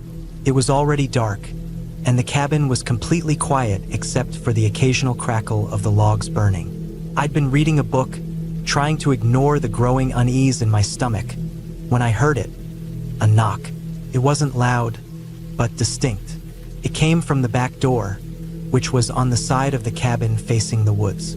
The wind wasn't blowing, and there had been no rain, so it wasn't like it could have been the sound of something shifting. I told myself it was probably an animal, maybe a raccoon or something else trying to get into the cabin. I stood up and walked to the door, not feeling too nervous, more curious than anything. I opened the door to find nothing. The porch light flickered, casting a faint glow on the snow-covered ground, but there was no one in sight. The air was still, and there wasn't even the faintest sound of an animal nearby. I stood there for a moment, trying to make sense of it, then shook my head, thinking I must have imagined it. After all, I was alone in the woods. It was easy to start overthinking things. But that wasn't the only strange thing to happen. A few days later, after I'd gotten into a bit of a routine, I started noticing something else. Footprints. They weren't mine, and I couldn't figure out who else would be out there. The closest neighbor was miles away, and they never came by. The prints were always fresh, though, like someone had been out there recently. I'd find them outside the cabin, leading to the porch, sometimes even stopping right at the door. Each time, I'd shake it off as another oddity, thinking maybe it was a deer or some other animal wandering around. But things escalated the night I woke up to the sound of something scraping at the walls of the cabin. It wasn't loud, but it was persistent. I froze in bed, listening, trying to make sense of the sound. It was almost like someone or something was running their hands along the side of the cabin, just below the window. My heart raced as I held my breath, listening for any other sounds. The wind had picked up outside, but this noise was different. It was deliberate. Whoever or whatever was doing it was trying to get my attention. I lay there for what felt like hours, wide awake, trying not to make a sound, my mind racing with possibilities. Was someone out there? Person? I couldn't imagine anyone living that far out in these woods without a reason. And yet, I hadn't heard a single car pass by in days. There was no way anyone could have walked this far in the middle of the night without making noise, without the crunch of snow underfoot. Eventually, the noise stopped, but I didn't dare get up to check. I just stayed in bed, listening for any other sounds, but the night passed in silence. The next morning, when the light poured in through the small cabin window, I finally worked up the nerve to go outside. The snow had covered the area, and I could see no tracks near the walls. Nothing that could explain the scratching noise I'd heard. Days turned into weeks, and the unsettling feeling didn't go away. The footprints started appearing more regularly, and I noticed other signs. The woodpile near the back of the cabin had been disturbed. Logs were missing, and the stack wasn't as neat as it had been before. I couldn't remember moving any of them. And then, there were the strange noises that would come from the woods at night. Sometimes, I'd wake up to the sound of heavy breathing outside, followed by what sounded like slow, deliberate steps moving around the cabin. I would listen for a while, trying to convince myself it was nothing more than an animal, but every time it felt too deliberate, too human. One night, I couldn't ignore it any longer. The noises had been getting louder, closer, and I knew I couldn't just sit there anymore. I grabbed a flashlight and quietly slipped out the back door, trying to stay as quiet as possible. The snow crunched underfoot as I made my way toward the edge of the woods, where the sounds seemed to come from. The flashlight beam cut through the darkness, illuminating the trunks of trees, casting long, eerie shadows on the snow. As I reached the edge of the woods, I stopped. There was something moving in the distance, just beyond the trees. At first, it was just a shadow, something large, dark, and out of place. It moved slowly, deliberately, and I felt my heart rate pick up. My first instinct was to turn and run back to the cabin, but I couldn't bring myself to. I stood there, staring into the blackness, wondering if I was imagining things. And then, there was a sound, a low, growling noise, almost like a warning. It wasn't a bear. It wasn't a mountain lion. I'd heard both of those animals before, and this sounded different. It sounded more human. The figure in the woods didn't move any closer, but I could feel its presence, like it was aware of me, studying me from the shadows. I held my breath, waiting for something, anything, to happen. For what seemed like hours, I stood there, too afraid to move, too afraid to call out. Finally, the figure retreated into the woods, disappearing back into the darkness. I didn't wait to see if it would return. I turned and ran back to the cabin, slamming the door behind me, my heart pounding in my chest. The next morning, I packed up my things. I didn't know if I had been imagining things, or if there was really someone or something out there, but I wasn't about to stick around to find out. The cabin had become a prison of my own making, the solitude turning from peaceful to suffocating. I needed to leave before whatever it was found me. As I drove away, I couldn't shake the feeling that I wasn't alone. The woods behind me seemed to watch me as I left, and I couldn't help but feel as if something was following me, just out of sight, waiting for the right moment to make itself known. When I finally reached the town, I stopped at a small cafe and tried to calm myself with a hot cup of coffee. The barista behind the counter gave me a strange look, but I didn't care. I knew I wasn't going back there. The cabin was someone else's problem now. Looking back, I can't help but think I was just a fool, thinking I could live out there alone without something, or someone, taking notice. But I'd made it out, and for the first time in weeks, I felt a sense of peace that I hadn't felt in a long time. The woods were no longer a place of calm, but a place of threat, and I wasn't sticking around to find out what came next.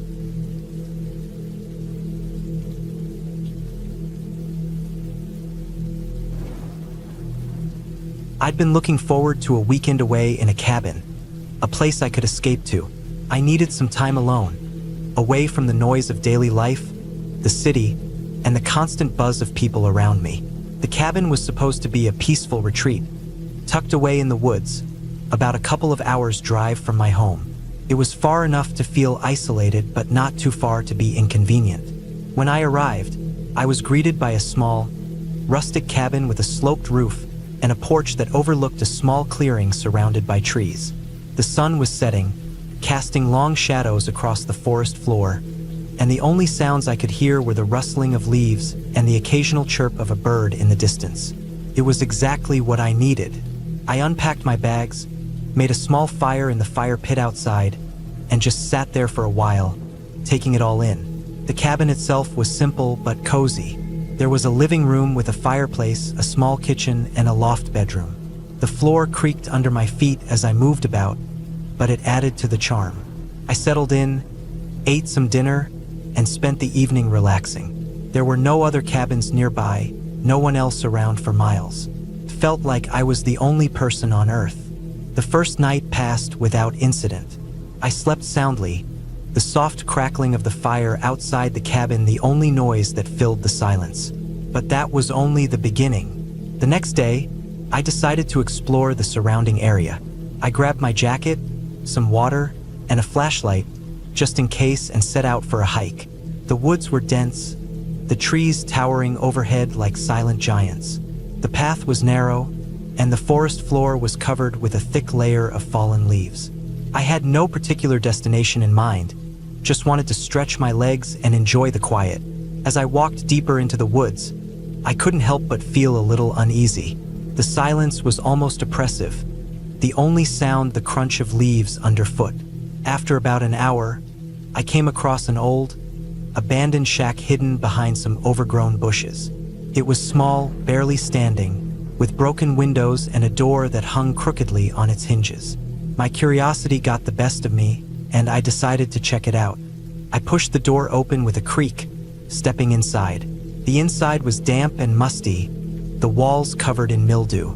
A few pieces of old furniture, long since abandoned, lay scattered around. The air smelled stale, and I couldn't shake the feeling that I wasn't alone. I chalked it up to my imagination, but the feeling lingered, gnawing at me. I didn't stay long. On my way back to the cabin, the sun had begun to dip behind the trees, and the forest started to grow darker. I quickened my pace, eager to get back before it was too dark. But as I walked, I couldn't help but notice something strange. The sounds of the forest had stopped. No birds, no rustling of leaves, no animals scurrying through the underbrush. Just an eerie, oppressive silence. I dismissed it as nothing more than my mind playing tricks on me. But as the evening drew near, I began to feel a sense of unease. I chalked it up to the isolation, the quiet, the unfamiliarity of the place.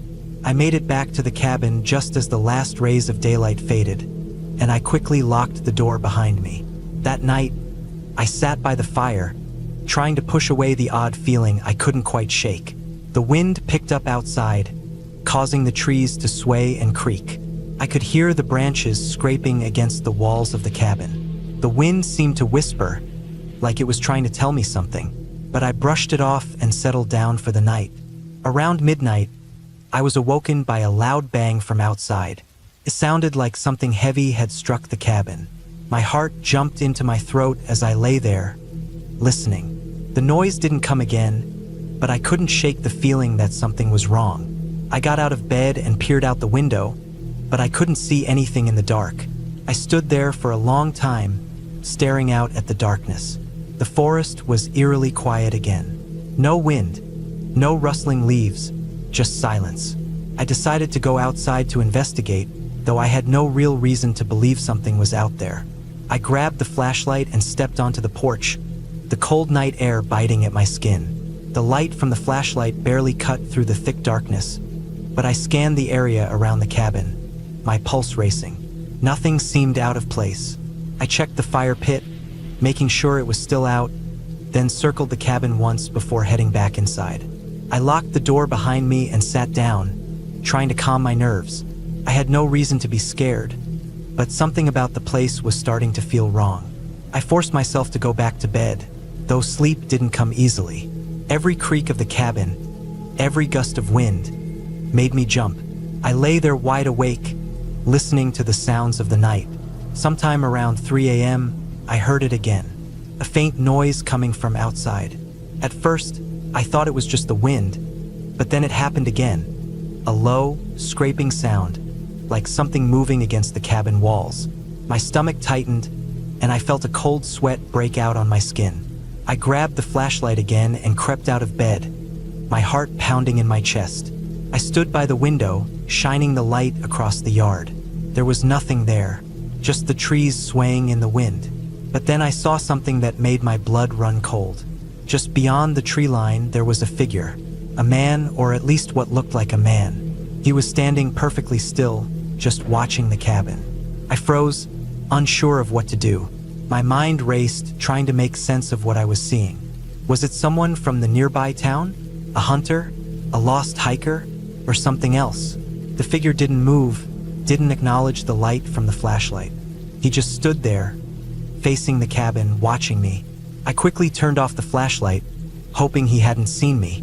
My mind was racing, and I felt a knot of fear tighten in my chest. I couldn't just stay there. I needed to do something. I grabbed my phone to call for help, but there was no signal. Of course, there wouldn't be. The cabin was in the middle of nowhere, far from any cell towers. Panic set in. I was alone, with no way to contact anyone. No one knew I was here. I had no choice but to stay inside, locked away, and hope whoever or whatever was out there would leave. But as I sat in the dark, every creak of the cabin felt louder. Every shadow felt like a threat. I couldn't help but feel like I was being watched. I could still see the figure in my mind, standing in the darkness just beyond the trees. I didn't sleep that night. I sat there, staring out the window, listening for any movement. But by morning, the figure was gone, and the forest was as quiet as ever. The sun rose, casting a warm glow over the woods, and the world felt normal again. But I knew that something wasn't right. The next day, I packed up my things and left. I didn't want to stay another night in that cabin. I didn't want to risk whatever had been watching me the night before. The drive back to town was uneventful, but I couldn't shake the feeling that I was being followed, that someone was out there, lurking in the woods. I've never gone back to that cabin. I don't know who or what was out there, but I know I don't ever want to find out again.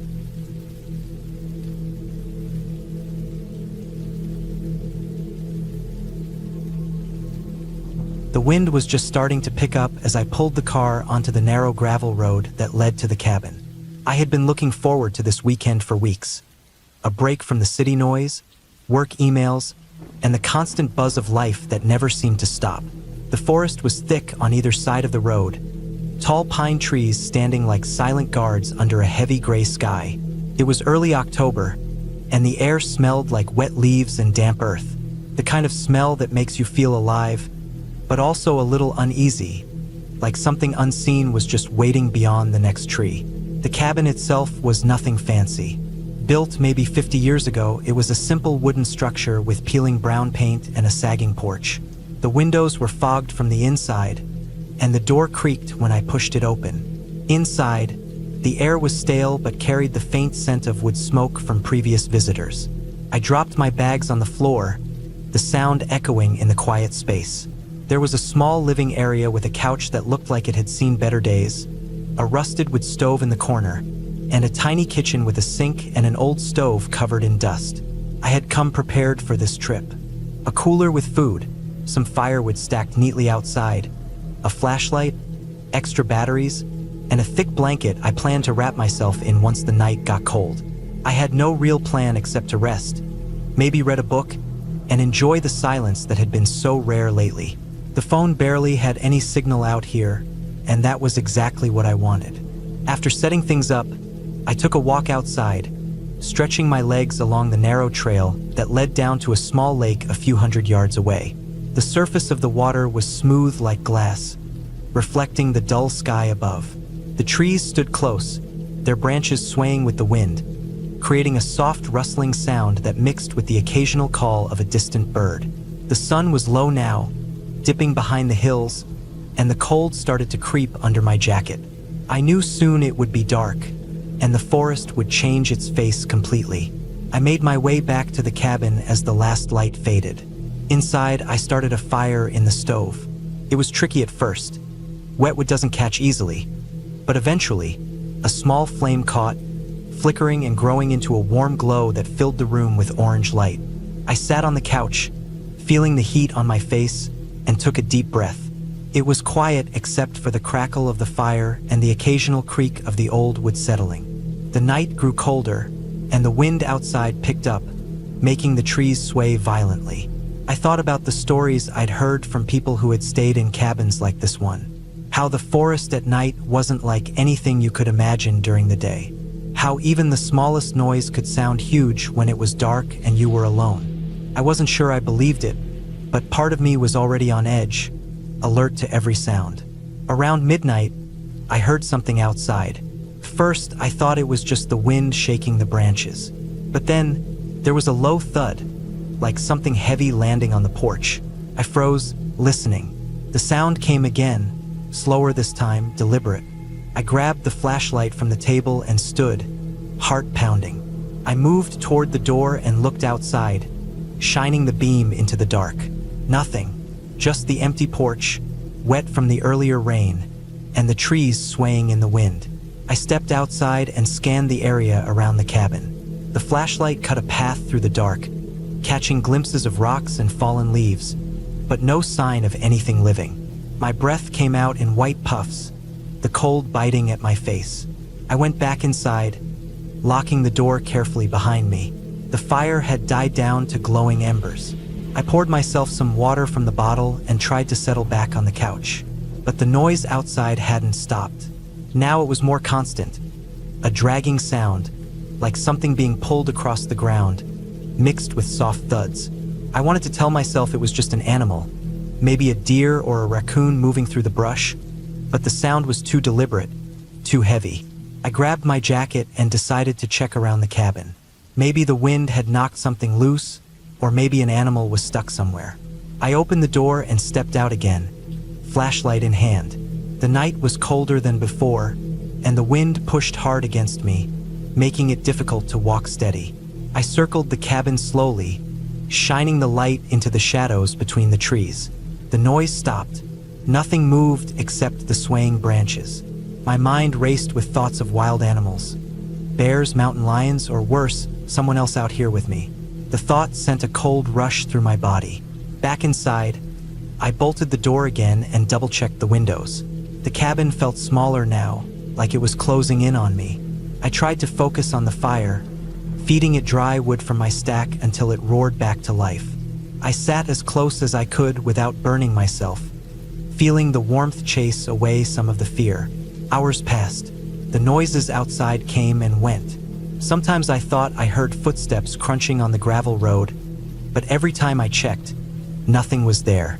My phone, which had barely any signal to begin with, finally died completely. I was cut off. Around 3 a.m., the sound started again, louder this time.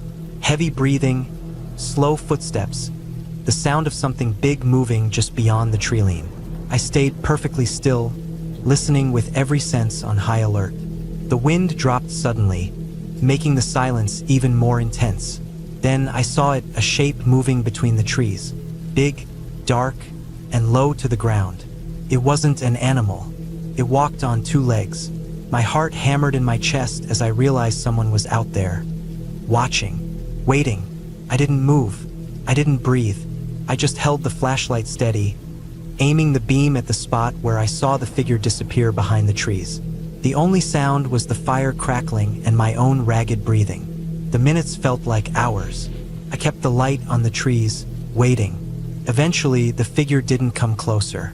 Instead, I heard footsteps retreating, slowly fading into the distance. I waited for a long time after that, until the first light of dawn was breaking through the branches. When it was finally light, I gathered my courage and stepped outside. The porch was disturbed. There were muddy footprints on the steps and some broken branches nearby. I followed the trail of footprints leading away from the cabin into the forest, but they stopped after a few hundred feet. I walked back, heart still pounding but feeling a little safer now that the sun was up. The forest looked different in daylight, less menacing, more like the peaceful place I had hoped for. I packed my things quickly and left, the gravel crunching under my tires as I drove away. On the way back to civilization, I kept looking in my rearview mirror, half expecting to see that dark figure watching me from the trees. But there was nothing. I never went back to that cabin.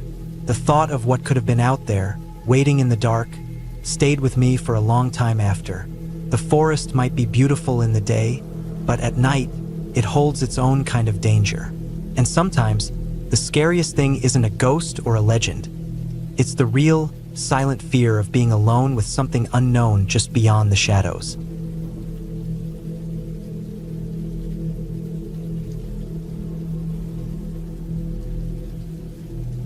The drive up to the cabin was longer than I expected, even though I had the directions printed out and my GPS telling me I was almost there.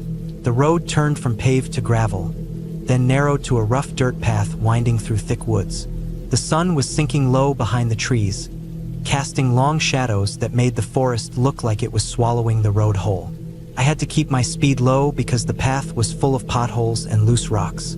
Every so often, I caught glimpses of the cabin through the trees, a dark shape with a slanted roof and a stone chimney. I wasn't sure why I agreed to spend the weekend alone in a place like this. The cabin was owned by an old family friend who had lent it to me to get away from the city and clear my head. I had imagined peaceful mornings with birdsong and the smell of pine, but as the daylight faded, the woods looked like a trap closing in. When I finally pulled up to the cabin, the gravel crunched under my tires, and the air smelled sharp and cold, even though it was early fall. I grabbed my bags, unlocked the door with the key taped under the porch, and stepped inside. The cabin was small but cozy, with wooden walls, a stone fireplace, and a handful of simple furnishings. A bed, a table, a few chairs, and a small kitchen corner. Dust hung in the air, but everything looked sturdy and well kept. I unpacked slowly, the silence inside the cabin settling like a weight. Outside, the wind rustled the trees, and a few birds called to one another before settling down for the night. I built a fire in the fireplace, the flames flickering shadows across the walls. It felt good to have something warm and alive in the room, a contrast to the dark woods pressing against the windows.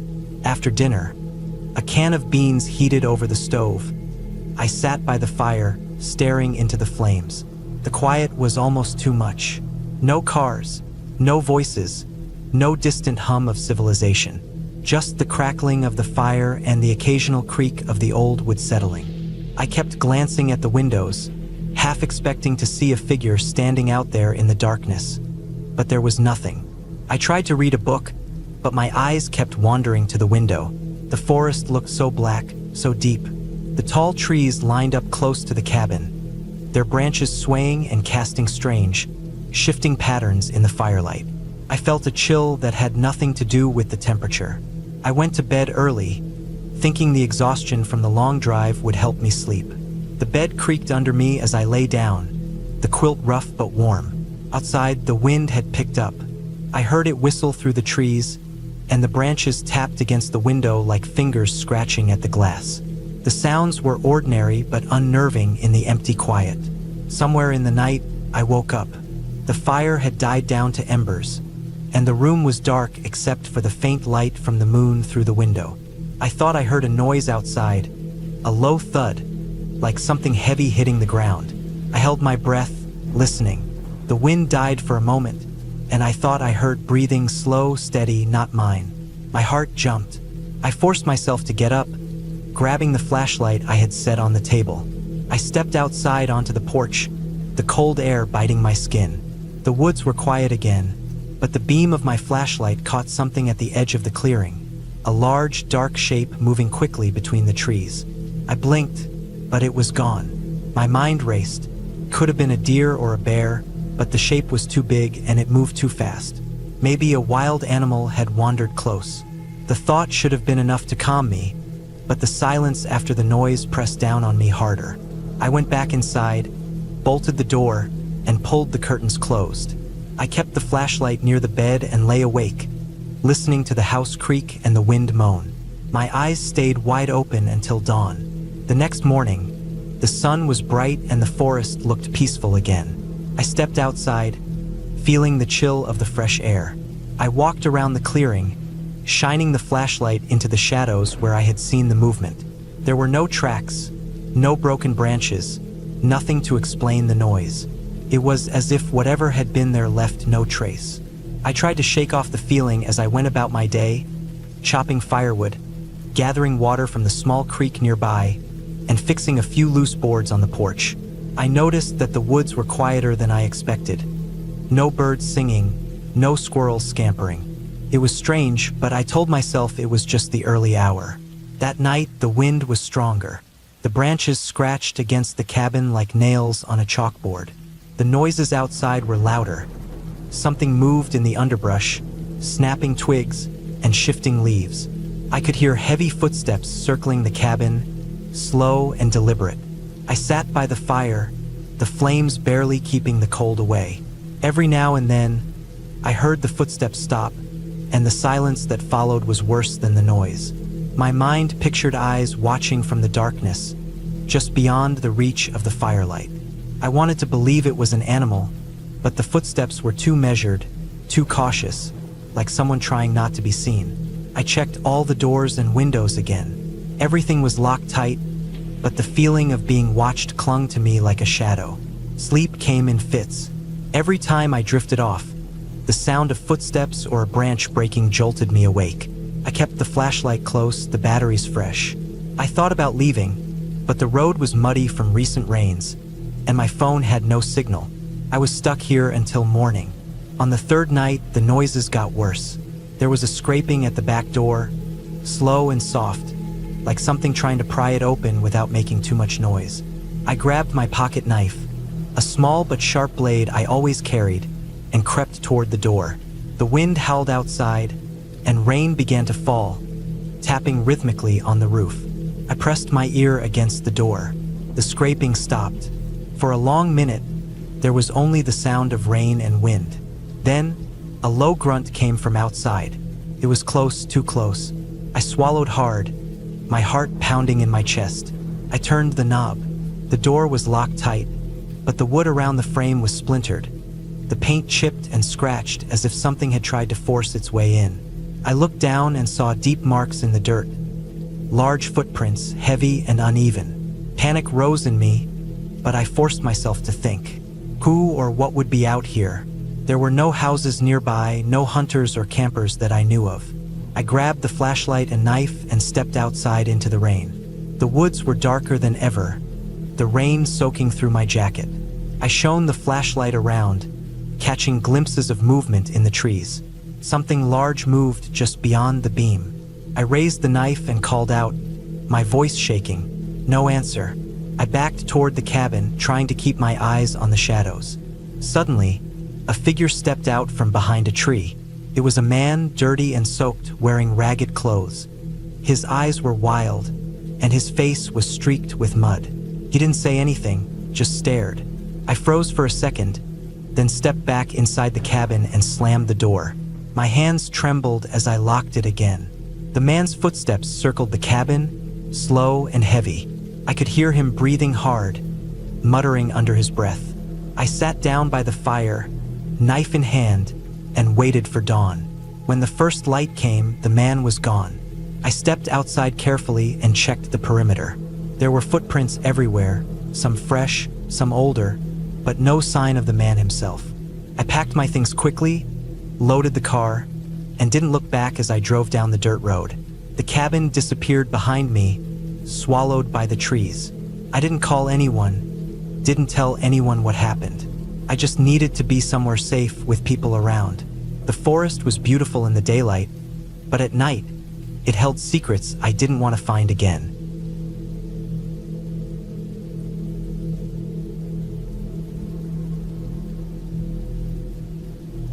I had been looking forward to this trip for weeks. The idea of escaping the noise and distractions of the city, to spend a few days alone in the woods, was exactly what I needed. I packed my gear carefully. A small backpack with enough food and water for 3 days, a sleeping bag, some extra clothes, a small first aid kit, and a basic camping stove. I wasn't an experienced camper by any means, but I knew enough to keep myself safe. The cabin was located deep in a national forest, about 6 hours' drive from the nearest town. It wasn't fancy, just a small, weathered wooden cabin, built decades ago by some family long gone, now maintained by the Forest Service. I had reserved it through a simple online booking system, and when I arrived, it was exactly as described. Isolated, quiet, surrounded by towering pine and fir trees. The drive-in was long but peaceful, the road narrowing into dirt as I left the paved highway behind. My phone signal disappeared about 2 hours before the cabin, which was a relief. I didn't want to be distracted by notifications or calls. Instead, I focused on the steady hum of the car, the crunch of gravel beneath the tires, and the occasional glimpse of wildlife. Deer darting across the road, a red fox watching me silently from the underbrush. I reached the cabin just before sunset. The air was crisp, cooler than I expected for late spring. The cabin sat on a small clearing, surrounded by dense forest on all sides. The windows were dusty but intact, the wooden door solid but weathered by time. I unlocked it with the key I'd been sent, the rusty hinges groaning as the door swung open. Inside, the cabin was simple. A rough wooden table sat in one corner, with 2 folding chairs pushed under it. A small stone fireplace dominated the opposite wall, a metal grate and old tools resting nearby. The floor was made of wide, creaking planks, and a single light bulb hung from the ceiling, powered by a small solar panel on the roof. The cabin had no running water or electricity beyond that, and no phone signal, which was exactly why I chose it. I set down my pack, lit a small fire in the fireplace, and prepared a simple dinner of canned beans and bread. As the flames flickered, casting warm light across the room, I felt a comforting calm. Outside, the forest was already darkening, shadows thickening among the trees. I opened the window just enough to let the smell of pine and damp earth drift inside. There was a faint rustling sound outside, the usual noises of the forest. Small animals moving through the undergrowth, the occasional birds settling down for the night. After eating, I cleaned up and settled into the sleeping bag laid out on the narrow cot against the far wall. The fire burned low, sending occasional sparks swirling up the chimney. I closed my eyes and listened to the quiet. It was different from city silence, alive, but distant, unpredictable. Around midnight, I woke suddenly. The room was cooler now, the fire just embers. Something had stirred outside. At first, I thought it was just the wind, but then I heard a faint, deliberate crack, like a twig snapping underfoot. I froze, heart pounding. The cabin door was shut, but I knew it wasn't locked. I reached for my flashlight and quietly slipped on my shoes. Peering through the window, I saw nothing but black shapes shifting in the dark forest. I debated whether to open the door and check, but something told me not to. The sounds outside were too close, too deliberate. My mind raced with possibilities. A lost hiker? A wild animal? Or worse, someone else? I tried to convince myself it was just a deer or a raccoon, but the snapping twigs continued, steady and slow, like someone walking carefully around the clearing. I grabbed my small hunting knife from my pack, mostly for peace of mind, and moved to the door, flashlight in hand. The beam cut through the darkness, illuminating the thick trees and low shrubs around the cabin. I stepped outside quietly, careful not to make a sound. The air was cold and damp, filled with the scent of wet earth and pine needles. I scanned the area, the flashlight sweeping from left to right. Nothing moved. No glowing eyes caught in the beam. I stepped forward, my boots crunching softly on the forest floor. Then I heard it again, heavy breathing. Not far off, maybe 10 or 15 feet from where I stood. I froze, my breath coming out in shallow gasps. The beam of light swept towards the sound, landing on a large, dark shape moving between the trees. It was too big to be a deer or a coyote. The shape moved slowly, almost cautiously, back into the shadows. I didn't know what it was, but my heart hammered in my chest. I backed toward the door, slipping inside and shutting it behind me.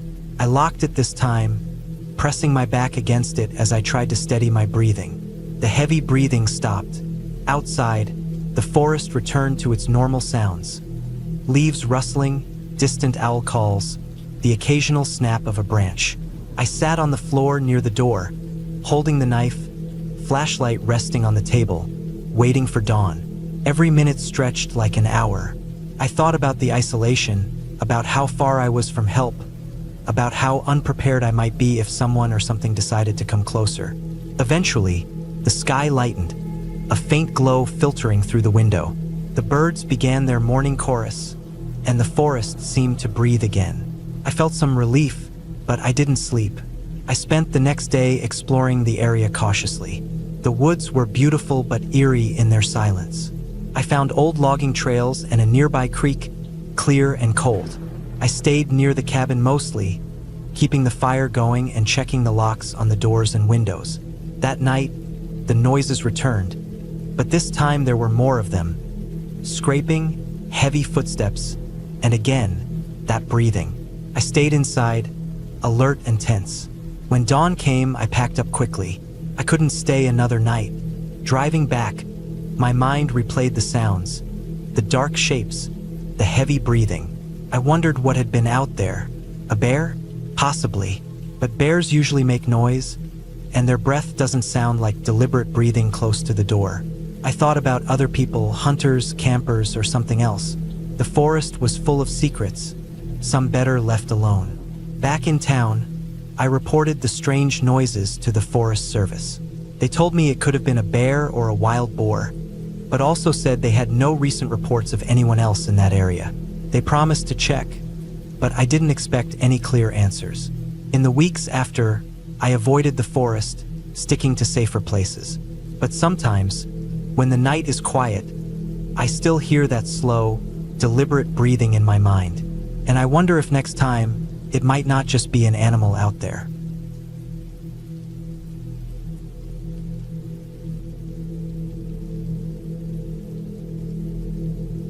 It was just supposed to be a weekend getaway, nothing more. My friend and I had planned it months ago. The cabin was secluded, perched in the middle of a dense forest, far away from the nearest town. I liked the idea of being isolated, away from everything. No distractions, no noise, just the sound of trees swaying and animals moving in the dark. We'd both been craving some quiet time, and the cabin was the perfect choice. It was small but comfortable enough, tucked in among the thick pines. We didn't expect anything to go wrong. The drive out there had been uneventful. We passed through winding dirt roads and small, forgotten towns. The further we went, the more it felt like we were leaving the world behind. There were no streetlights once we got past the last stretch of paved road, just the occasional flash of a passing animal's eyes caught in our headlights. It was strange, though, how quiet everything was. There were no birds, no distant howls of coyotes, no rustling of animals in the underbrush. It felt off, but neither of us commented on it. We were here to relax. When we finally reached the cabin, the sun was already dipping low behind the treetops. The air smelled crisp and clean, the kind of air you only find when you're far from civilization. The cabin was old, weathered, with peeling paint and a rickety front porch, but it had a charm about it. There was something rustic and peaceful in the way it sat there, isolated and surrounded by the forest.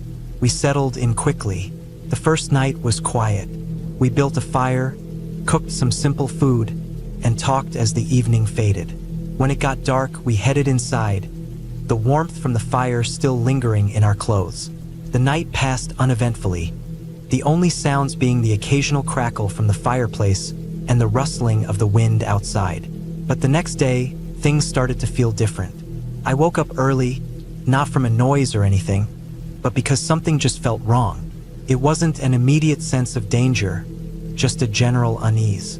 I didn't say anything at first, but as I stepped out of bed, I noticed a strange stillness in the air. I went to the window, expecting to see the usual morning light filtering through the trees, but instead, the forest outside seemed unnaturally quiet. There were no birds chirping, no leaves rustling in the wind. Everything was dead silent. I tried to shake it off, telling myself it was just the cold morning air or maybe even the isolation playing tricks on me. But there was still that feeling gnawing at the back of my mind. My friend woke up not long after I did. We ate breakfast, but the uneasy feeling didn't go away. We decided to go for a walk around the property to clear our heads. The cabin sat at the edge of a small clearing, and beyond that, the forest stretched out thick and dense. We wandered a bit, just talking, when I noticed something odd. The trees weren't just still, they were too still. Even the leaves on the ground weren't moving, not even a slight rustle from the breeze. It was unnerving. It felt like the entire forest was holding its breath, waiting for something. We kept walking, though, trying to ignore the weird feeling in the air. That's when we saw it. First, it was just a glimpse, something moving in the trees on the far side of the clearing. It was too fast to catch clearly, just a blur of movement. We both stopped and stared. For a second, I thought it was a deer, but the shape was wrong. It wasn't like anything I had ever seen before. It moved too quickly, too smoothly. My friend whispered something, but I couldn't hear her. I was frozen, my heart pounding in my chest. The figure was gone as quickly as it had appeared, disappearing deeper into the forest. My friend finally spoke, but her voice didn't sound right. She sounded tense, almost afraid. "Did you see that?" I nodded, but I didn't know what to say. It wasn't like anything I had ever seen before. It was too fast, too fluid, like it wasn't human or even animal. It was more like something out of a nightmare. We didn't speak about it for a while. We just walked back to the cabin, both of us trying to pretend it hadn't happened. But as we got closer to the cabin, the strange feeling in the air grew stronger. We both noticed it now, how the air seemed thick, heavy, as if it were pressing down on us. The silence was oppressive, like something was watching us from just beyond the trees. I couldn't shake the feeling that something was out there, waiting. We spent the rest of the day inside. I suggested we go back into town for supplies, just to get out of the cabin for a bit, but my friend didn't want to leave. She kept insisting that we were just imagining things, that we were getting worked up over nothing. But neither of us really believed that. That night, things took a turn for the worse. We were sitting inside, the fire burning low, when we heard something outside. A sound, like something heavy moving through the underbrush. At first, I thought it was an animal, maybe a deer or a bear, but it was too deliberate, too purposeful. The sound was getting closer. My heart started racing as I listened, trying to make out what it could be. My friend was already standing up, moving toward the window, her eyes wide with fear. Then we heard it, a low guttural noise, not an animal sound, but something deeper, something that didn't belong in the forest. It was like a growl mixed with a grunt, but it wasn't quite either of those things. It was worse, unnatural. We both froze, unable to move. The growl came again, closer this time, followed by the sound of something heavy brushing against the side of the cabin. My breath caught in my throat as the noise continued, circling the cabin like it was looking for a way in. The cabin, with its old wood and creaking walls, suddenly felt fragile, like it was barely holding together. My mind raced with possibilities, but none of them seemed possible. There was no way this was just an animal. Then, there was a scratching noise at the door. It wasn't like a paw scraping against the wood, but something more deliberate, more calculated. The scratching continued for a few seconds before stopping, and there was a long silence. My heart was pounding in my chest. I felt like I was suffocating. My friend looked at me, her face pale, eyes wide with fear. We didn't need to say anything. We both knew that whatever was out there wasn't something we could deal with on our own. I moved to the window, peeking through the curtains, my hand shaking as I tried to steady myself. There, just outside the window, I saw it. At first, I thought it was a trick of the light, but no. It was standing on two legs, hunched over, its head tilted to the side like it was studying us. Its eyes glowed, reflecting the light from the cabin, and its face was twisted in a way that no animal's should be. It had long, sharp claws, and its skin was a sickly, mottled gray, stretched tight over its bones. It looked wrong, like something that wasn't supposed to exist. It couldn't move, couldn't breathe. It didn't make a sound, just stared at us through the glass, and I could feel its eyes boring into me, deep into my very soul.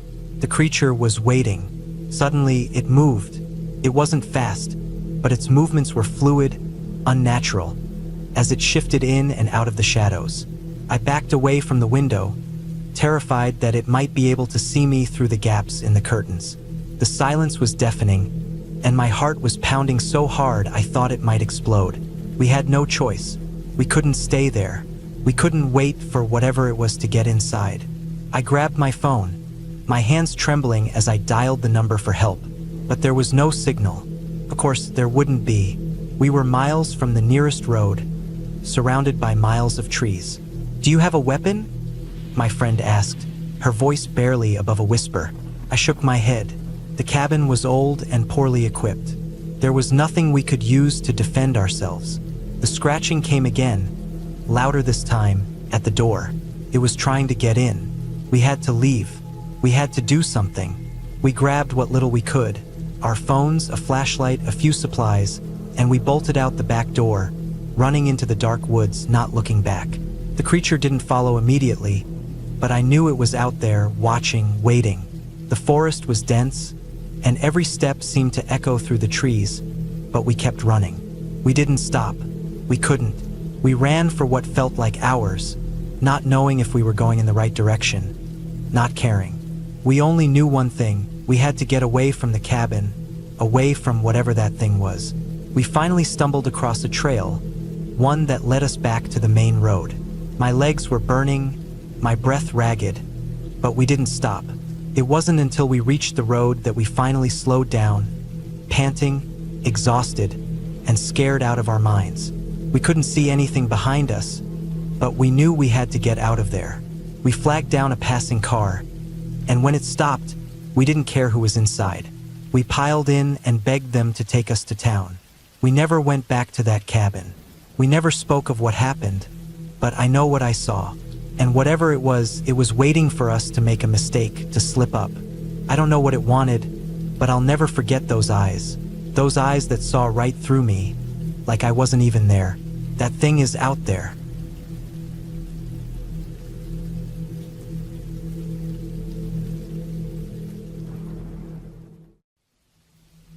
I had been planning the trip for months. I wanted to get away from everything, just for a few days, no city noise, no phone calls, no emails. Just me, the woods, and the little cabin I had rented deep in the mountains. The place was old, built sometime in the early 1900s, but sturdy enough. It sat at the edge of a thick forest, surrounded by tall pine trees and an endless sea of undergrowth. The only way to get there was a narrow dirt road, barely wide enough for a single car, and it was almost overgrown with bushes and fallen branches. When I arrived late in the afternoon, the sun was already dipping behind the hills, casting long shadows through the trees. The light was soft and golden, but it made the forest look even darker in some places, like the trees were swallowing the last bits of daylight. The cabin was small, just one room with a wood stove, a little kitchen counter, a table, and a bed pushed into the corner. The walls were made of rough, dark wood, weathered from years of rain and sun. The windows were tiny, dusty, and the glass had a slight ripple from old age. Outside, the porch creaked underfoot, and the railing was loose in some spots. The roof looked like it might leak, but that was something I'd deal with later if it rained. I unloaded my bags, stacking the food and supplies on the counter. I'd brought canned goods, dried meat, bread, water, and a few small comforts like coffee and a book. The cabin had no electricity, which was part of why I wanted to go. I liked the idea of being completely disconnected. There was a small solar panel on the roof, just enough to keep a light bulb running, but I decided not to use it. I wanted the place to feel as natural as possible. No distractions. After locking the door, I went outside to stretch. The air was cool but dry, smelling of pine needles, damp earth, and the faint scent of wood smoke from some distant chimney. I heard birds chirping, the soft rustle of leaves in the breeze, and somewhere far off, a steady tapping noise like a woodpecker on a tree trunk. The sky was fading fast, deepening from orange to dark blue. Stars were starting to peek out one by one. I made a small fire pit just off the porch with some stones and cleared a space for sitting. Using dry branches and pine cones, I started a fire. The flame crackled, sending little sparks into the air, and the heat felt good against the cool mountain air. I settled into an old folding chair, wrapped a blanket around my shoulders, and let myself breathe. The quiet was almost overwhelming. No cars, no planes, no distant music or voices. Just the forest. Night fell quickly. The fire's light danced on the trees, casting long, shifting shadows. The forest beyond the clearing grew pitch black, and the sounds changed. The birds had gone quiet, replaced by insects, crickets chirping, the occasional low hoot of an owl, the rustle of small animals moving through leaves. It felt alive in a way that was both beautiful and strange. I went inside to prepare dinner, heating some beans over the wood stove and making coffee. The cabin smelled of smoke and wood and food. I sat at the table, eating slowly, listening to the quiet. I checked my watch. It was only about 8 p.m., but I was already feeling the weight of the isolation. It was peaceful but also a little unsettling. The kind of place where every sound seems louder because you expect nothing to happen. After cleaning up, I grabbed my book and sat by the window. The glass was cool against my skin. Outside, the moon had risen, silver and thin, hanging low between the trees. The forest looked different in moonlight, softer, but also more mysterious. I tried to read, but my eyes kept drifting to the window. Something about the darkness pressed in close, making me feel small. Then, just as I was settling into the story, I heard it. A noise outside, soft, but deliberate. Something walking through the underbrush near the edge of the clearing. At first, I thought it was an animal, maybe a deer or a raccoon. But the sound was heavy, like footsteps on dry leaves, slow and careful. It didn't sound like the usual shuffling of small creatures. I stopped reading, listening. The footsteps moved closer, crunching on twigs and leaves, just beyond the reach of the porch light. My heart started beating faster. I told myself it was nothing, just some animal wandering nearby, but the feeling didn't go away. There was something about the rhythm of those steps, steady, controlled, that didn't seem right. I stood up and moved quietly to the door, trying not to make noise. Through the cracked window in the door, I could see a faint shape moving just beyond the edge of the clearing. It was hard to make out, lost in shadows. It wasn't running, just walking, and its movements were slow, deliberate. I blinked, but the shape stayed there, motionless for a moment, then moved again. I closed the curtain and locked the door, my hands trembling. The cabin suddenly felt too small, like a trap. I went to the window on the opposite side and looked out. Nothing, just the black forest and the moonlight shining through the trees. No sign of the shape. I tried to calm down, telling myself I was imagining things. I sat back down and tried to read, but I couldn't focus. Every little noise, the creak of wood, the rustle of leaves, the crackle of the fire, made me jump. Hours passed. The fire burned low. The footsteps never came closer, but they didn't leave either. I heard them off and on, circling the clearing, moving just at the edge of the forest. Sometimes faster, sometimes slower, sometimes stopping altogether. Sleep didn't come easily. I lay in bed, the thin blanket barely keeping out the cold, listening to the sounds outside. I kept imagining eyes watching me from the dark. I tried to think logically. Whoever or whatever was out there had to be some local person or an animal, maybe someone hiking or hunting. The woods around the cabin were known for deer and bears, but the steps didn't sound like a deer. They were too heavy, too deliberate. I thought about calling for help, but there was no cell signal. The cabin's location was too remote. If someone wanted to do harm, no one would hear me. The night dragged on, each hour feeling longer than the last. The footsteps circled, stopped, then started again. The fire went out. The cabin grew cold and silent except for the noises outside. At one point, I heard a soft scrape near the porch, like someone brushing against the railing. I held my breath, heart pounding so loud I was sure it would give me away. The scrape stopped, then a pause, then the sound of retreating footsteps, crunching through the leaves. I didn't move for what felt like hours, waiting for something else to happen. But nothing did. The forest went quiet again, just the usual night sounds. Insects, wind, an owl far away. When the first light of dawn crept over the horizon, I finally felt safe enough to open the door. The air was cold and fresh. The clearing was empty, but there were footprints in the dirt just beyond the porch. They were large, maybe a man's boots, walking around the cabin, but no sign of anyone now. I stepped outside, looking carefully around the trees. The forest was brightening, the shadows retreating. I picked up a long stick from the ground just in case. For the rest of the day, I stayed close to the cabin, packing up my things early. I couldn't shake the feeling that someone had been watching me all night, waiting or maybe just curious. I didn't want to stick around and find out. By mid-afternoon, I was back on the narrow dirt road, driving down the mountain with the windows rolled up tight. The trees blurred past as I focused on the road ahead. When I finally reached the highway and cell signal, I called a friend and told them where I'd been. I've thought about going back since, tried to convince myself it was just an animal or a lost hiker. But I can't forget those footsteps circling the cabin, the way they stopped just out of reach in the night, and the feeling of being watched, completely alone. Some places are beautiful and peaceful during the day, but at night, the darkness can hold something else entirely, something patient and quiet, waiting just beyond the edge of the light. I'll never forget that night in the cabin. It was the closest I've ever come to real fear, and the memory still makes my skin crawl, even now. The woods keep their secrets, and some things are better left alone.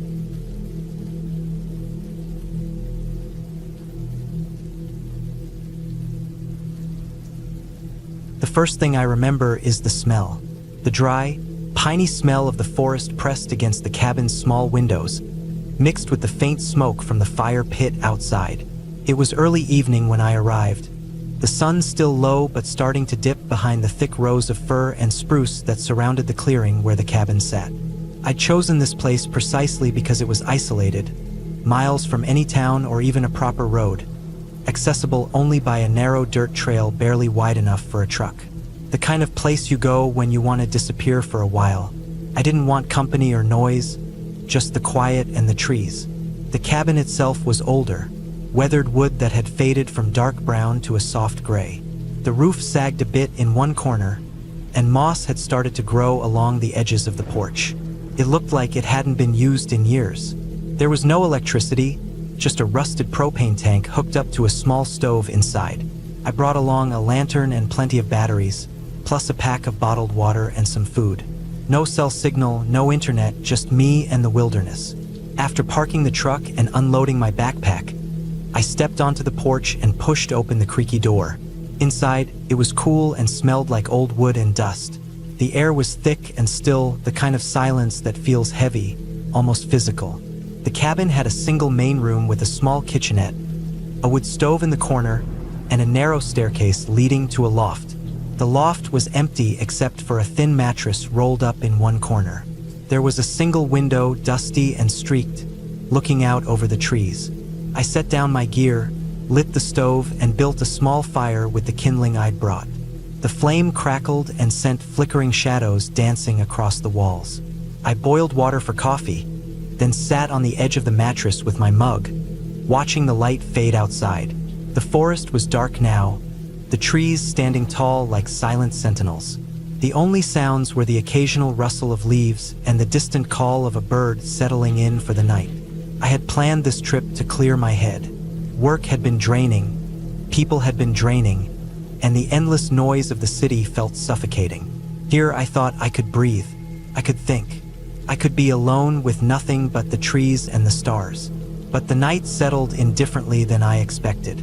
Around midnight, I was lying on the mattress, the lantern casting a soft glow. The fire in the stove had died down to glowing embers. I was just drifting off when I heard it, a faint crack, like a branch breaking somewhere outside. I froze, heart pounding, listening. The forest was alive with sounds I wasn't used to. The soft snap of twigs underfoot, the rustle of something moving through leaves. I told myself it was probably a deer or a raccoon, nothing to worry about. But the sounds didn't stop. They moved closer, then paused, then started again, circling the cabin slowly. Each crack and shuffle was louder now, more distinct. I could even hear the faint scrape of something heavy against the bark of a tree. The cabin felt small and fragile suddenly, like a thin shell that could be broken at any moment. I pulled the blanket tighter around me, trying to convince myself it was just an animal looking for food or a place to hide from the cold. Then I heard something else, a low, guttural growl that didn't sound quite right. It wasn't a dog or a bear. It was deeper, rougher, and it came from very close by, right outside the window. I moved slowly toward the window, trying not to make a sound. Peering through the dirty glass, I saw nothing but the blackness of the forest. The moon had disappeared behind clouds, and the trees looked like dark, twisting shadows. The growl came again, this time followed by a heavy thump against the cabin's outer wall, like something large was trying to push in. I backed away and crouched by the stove, heart hammering so hard I thought it might burst through my chest. My breath came in short gasps as I debated what to do. I could stay quiet and hope it went away, or I could try to get to the truck and drive back down the trail, but that meant going outside into the dark, which felt even worse. The thumping continued, slow and deliberate. Then the sound of scraping, like claws or nails digging into the wood. The cabin shuddered under the pressure, and I felt the weight of something pressing against the thin walls. I knew I couldn't stay where I was. I grabbed my pack, fumbling with the zipper, trying to get the flashlight out.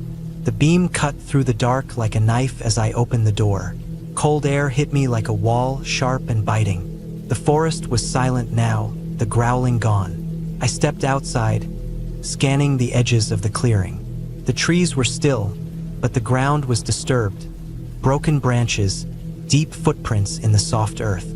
Something big had been here, close enough to touch the cabin. I hurried back inside, locking the door and sliding the heavy bolt into place.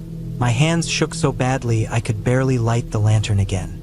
The soft glow showed the room, and I forced myself to calm down. Whatever it was, it had retreated for now. I sat on the mattress, trying to think rationally. There were bears in this forest, sure. Large ones, known to be aggressive if surprised or hungry. But the growl hadn't been quite like a bear's. It was something else, deeper, more threatening. I tried to distract myself with my phone, but no signal. No way to call for help. I was alone. The hours passed slowly. Every time I thought I heard movement outside, I froze, listening. The wind picked up, shaking branches and making the cabin creak and groan like it was alive. I imagined eyes watching me from the dark, waiting for me to slip up. At some point, I realized I hadn't eaten or drunk anything since I got here. My stomach growled, but I couldn't make myself move. The idea of going outside to get water or food felt impossible. Morning came finally, with a pale gray light filtering through the trees. The world looked different in daylight, less threatening, more open. I went outside and examined the ground around the cabin carefully. The footprints were large, maybe bear-sized, but the claws dug in deeper than I expected. There were marks on the walls, scratches in the wood where whatever had pushed against the cabin tried to get in. I spent the day gathering firewood and checking the perimeter, looking for ways to reinforce the door and windows. I didn't see the creature again, but I could feel its presence lurking just beyond the trees. That night, I made sure the fire was roaring in the stove before I went to sleep. I put heavy rocks on the doorframe, stacked chairs against the walls. I couldn't take any chances. The second night passed without incident. The forest was quiet, and the cold made it hard to sleep, but I managed a few hours. By morning, I felt a little stronger, more prepared. I spent the next few days in a routine, collecting water from a nearby stream, hunting for small game with a borrowed slingshot, chopping wood, and staying vigilant. I kept an eye out for tracks and signs, but the creature never returned close enough to see again. Instead, I heard other sounds: birds, the occasional distant howl of wolves, the rustle of small animals in the underbrush. The forest was alive, and I was part of it now. On the fifth day, I woke early to a strange quiet. The usual morning birdsong was missing, replaced by an eerie stillness. I stepped outside with my coffee, scanning the trees. Then I saw it. Tracks in the mud leading away from the cabin, heading deeper into the forest. They were fresh, large, the same ones that had circled me the first night. I followed the path cautiously, staying close to the tree line. It wound through the forest, crossing creeks and climbing hills, until it disappeared into a thick thicket of bushes and fallen trees. I stopped, looking at the undergrowth. It was tangled and dense, but I could see signs of a den. Flattened grass, scattered bones, fur caught on branches. Whatever had been stalking me had a home here. For a moment, I felt a terrible mix of fear and respect. This creature wasn't a monster or ghost. It was just an animal trying to survive in its world, the same as me. But it had made clear that this was its territory, and I was an intruder.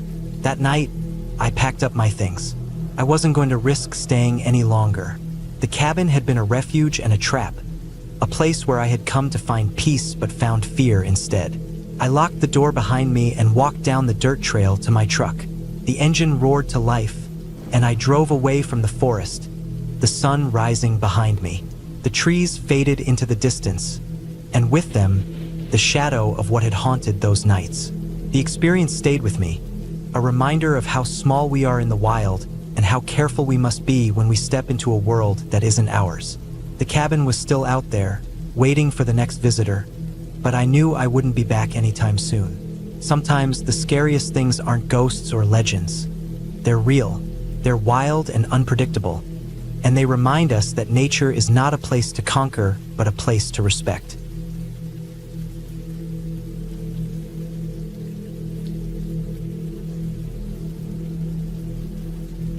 The sky was a dull gray when I drove up the narrow dirt road, the kind of gray that pressed down on the trees and made everything feel heavier, like the air was thick with something I couldn't quite put my finger on. I hadn't seen anyone else for miles, just the endless stretch of forest on both sides.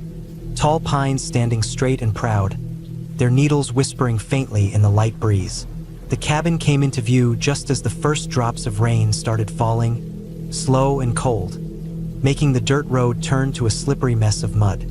It was a small cabin, nothing fancy, but solid-looking with its dark wooden logs and a steep roof covered in moss and fallen leaves. The windows were dusty, streaked with rain and time, but I could see a faint yellow glow from inside, promising warmth in the cold, damp day. I parked my old truck in front, the tires sinking slightly in the wet ground, and climbed out, feeling the chill settle deep in my bones. The smell hit me as soon as I opened the door, a mix of damp wood, faint smoke from the old fireplace, and something earthy, like the forest itself had settled inside these walls. I took off my muddy boots in the small entryway and set my pack down. The cabin was quiet except for the soft patter of rain against the roof and the occasional creak of wood settling. The walls were lined with old beams, rough and darkened by age, and the floor was made of wide planks that groaned underfoot. A thick layer of dust covered the furniture, but it looked like it had been lived in recently enough. There was a stack of firewood by the hearth and a few cans of food in the kitchen. I wasn't sure what I expected when I came here, I'd rented the cabin online for a weekend alone, hoping to get away from the noise of the city, the constant buzz of phones and emails and people. Just me, the forest, and some peace. But from the moment I stepped inside, the quiet felt heavy, almost like it was watching me. I pulled the old wood stove to life, struggling with the matches at first because my hands were shaking from the cold. The smoke curled up the chimney, and the room slowly filled with warmth and the smell of burning pine.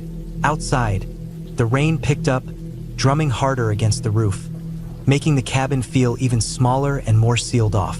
I sat by the fire, pulling my jacket tight around me, listening to the storm. As night fell, the rain turned to a steady downpour.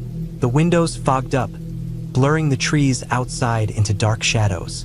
The wind howled through the cracks in the walls, rattling loose boards and shaking the whole cabin as if something huge was pressing against it from the outside. I tried to ignore it, telling myself it was just the weather, just the forest settling in for the night. But I couldn't shake the feeling that I was not alone. Around midnight, I heard it, the first sound that wasn't the rain or the wind. A slow, deliberate knock on the door. Not a quick tap, but a heavy, measured knock that echoed through the cabin. My heart jumped. I sat very still, listening. The knocking came again 3 times, then stopped. I stared at the door, waiting for something, anything else, but the only sound was the rain. I didn't want to open the door. I didn't want to know what was out there. I thought about the roads, the empty dirt path, the miles of forest behind me. Who could possibly be out here knocking at this time of night? I didn't have a phone signal, no way to call for help. The only thing I could do was wait. I checked the windows. The rain was still coming down hard, blurring the trees into ghostly shapes. In the faint light, I thought I saw something move just outside the cabin. A figure hunched low, standing very still between 2 pines. I blinked, and it was gone. Maybe it was my mind playing tricks or the shadows from the fire. The knocking came again, this time from the window near the kitchen. 3 hard raps on the glass. I froze. Whoever it was, they were close, too close. I swallowed hard, looking around the room for anything I could use to defend myself. The old kitchen knife on the counter caught my eye. I grabbed it, my hands trembling, and edged toward the window, peering out through the wet glass. Nothing. I opened the window just a crack, enough to stick my hand out, and tapped lightly on the sill, hoping it would scare off whoever was there. The night stayed silent. The rain slowed to a drizzle, but the forest didn't go quiet. I could hear twigs snapping underfoot, faint and irregular, coming closer, then stopping. It wasn't animal sounds. It was footsteps. Slow, careful footsteps circling the cabin, never quite leaving my line of sight through the windows. I sat back, my mind racing. I thought of the road again, the way back to the city. It was dark, muddy, and slippery, but it was still there. I could run. I could leave. But then the power flickered. The small, battery-powered lamp I had set on the table blinked out.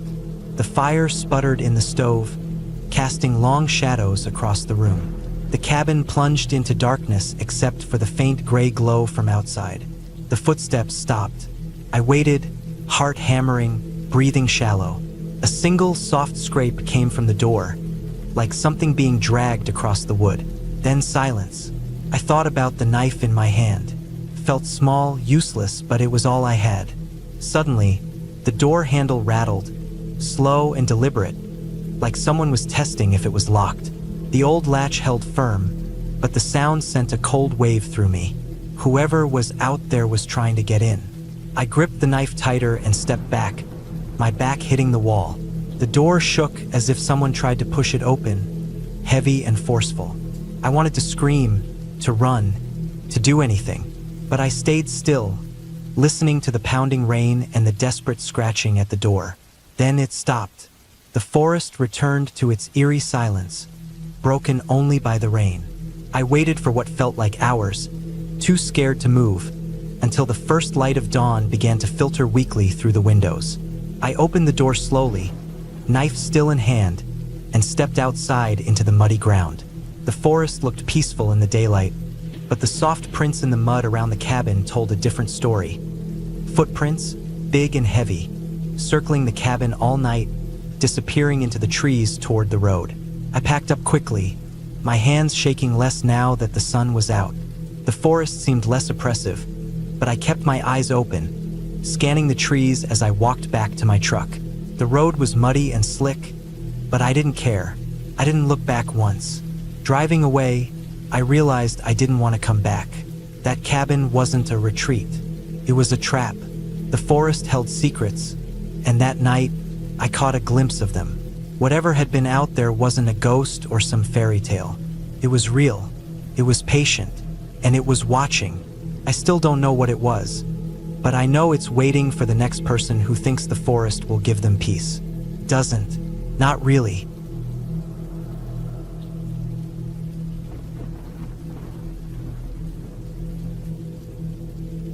I had planned the trip for months. The idea was simple. Get away from the noise of the city, the constant buzz of people and cars, and the never-ending stream of emails and notifications. I wanted to be alone, just me and the forest. I found a small cabin to rent, tucked away in the mountains, a place without cell service or electricity, a real break from everything. The pictures online showed a modest wooden cabin with a porch, a stone fireplace, and a small stream running nearby. It looked peaceful, perfect for a weekend of reading, hiking, and just forgetting about everything. When I arrived, the sun was already dipping behind the hills.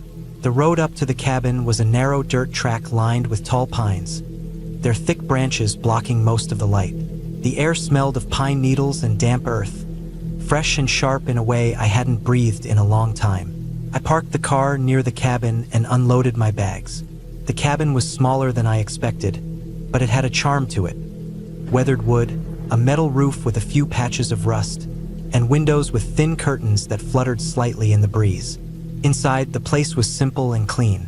There was a small kitchen with a propane stove, a table with 2 chairs, a bed with a thick quilt, and a wood stove in the corner. I dropped my bags and went outside to check the surroundings. The stream was close, just a few steps from the porch, the water clear and cold as it gurgled over smooth stones. The forest stretched out in every direction, dense and darkening quickly as the last light faded. I made a fire in the stove, lighting the small stack of wood I'd brought in. The fire crackled and warmed the room, and I unpacked my things. A few cans of beans, a loaf of bread, some apples, and a bottle of water. No phone signal, no internet, just me, the cabin, and the forest. As night settled, the woods outside seemed to close in. The sounds changed. Birds and insects quieted, replaced by the rustling of leaves and the occasional snap of a twig.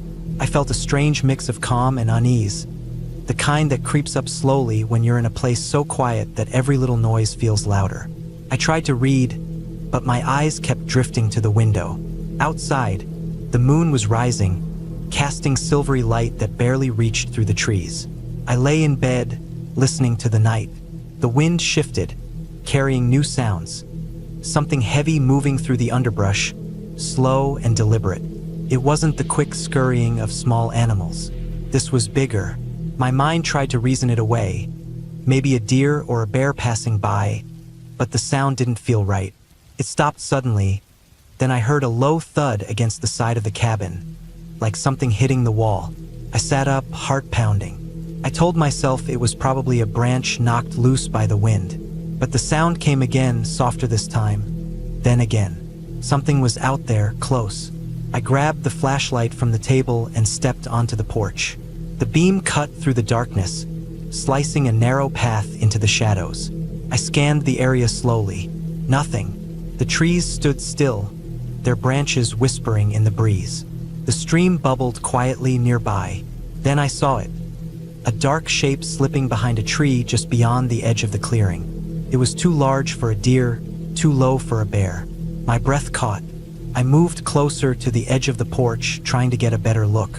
The shape disappeared into the shadows. I went back inside and locked the door, pulling the curtains shut.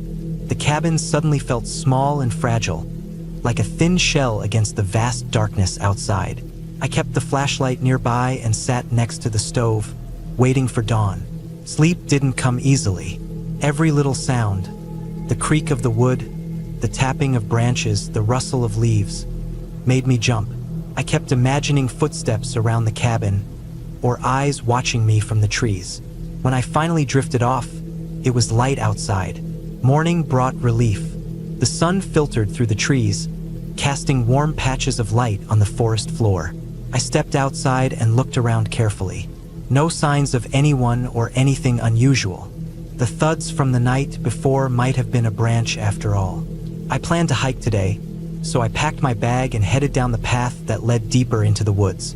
The forest was alive with birdsong and the scent of damp moss. The trail wound past thick clusters of ferns and moss-covered rocks, following the creek upstream. A few hours in, I found a small clearing where the sunlight pooled in golden patches. I sat on a rock to rest and drink some water. The forest was peaceful here, and I let my guard down. But as I looked around, I noticed something odd: fresh footprints in the soft mud near the water. They were large, heavy prints, definitely human. I hadn't seen anyone else on the trail. I followed the footprints cautiously. They led off the path, deeper into the trees, towards a denser part of the forest. The prints were spaced far apart, like whoever made them was walking slowly, almost dragging their feet. The feeling of unease returned, stronger than before. I debated whether to turn back, but curiosity got the better of me. I kept following the prints until they stopped abruptly near a fallen log. There were no signs of anyone else, no dropped items, no broken branches, no voices. It was like whoever had been there vanished into thin air. That evening, back at the cabin, I double-checked all the locks and windows. The feeling of being watched lingered, stronger now. I sat by the fire, flashlight on the table, and tried to focus on my book. But every noise, a snap, a rustle, the groan of the old cabin, made me jump. Around midnight, I heard footsteps on the porch. Slow, heavy steps like boots scraping against the wooden floor. I froze, heart hammering. The door was locked, but the sound continued, pacing back and forth. Then silence. I didn't sleep the rest of the night. At first light, I packed up quickly and drove down the mountain, not looking back. When I reached the nearest town, I called the rental agency and told them I was returning the keys early. It was the safest decision I could make.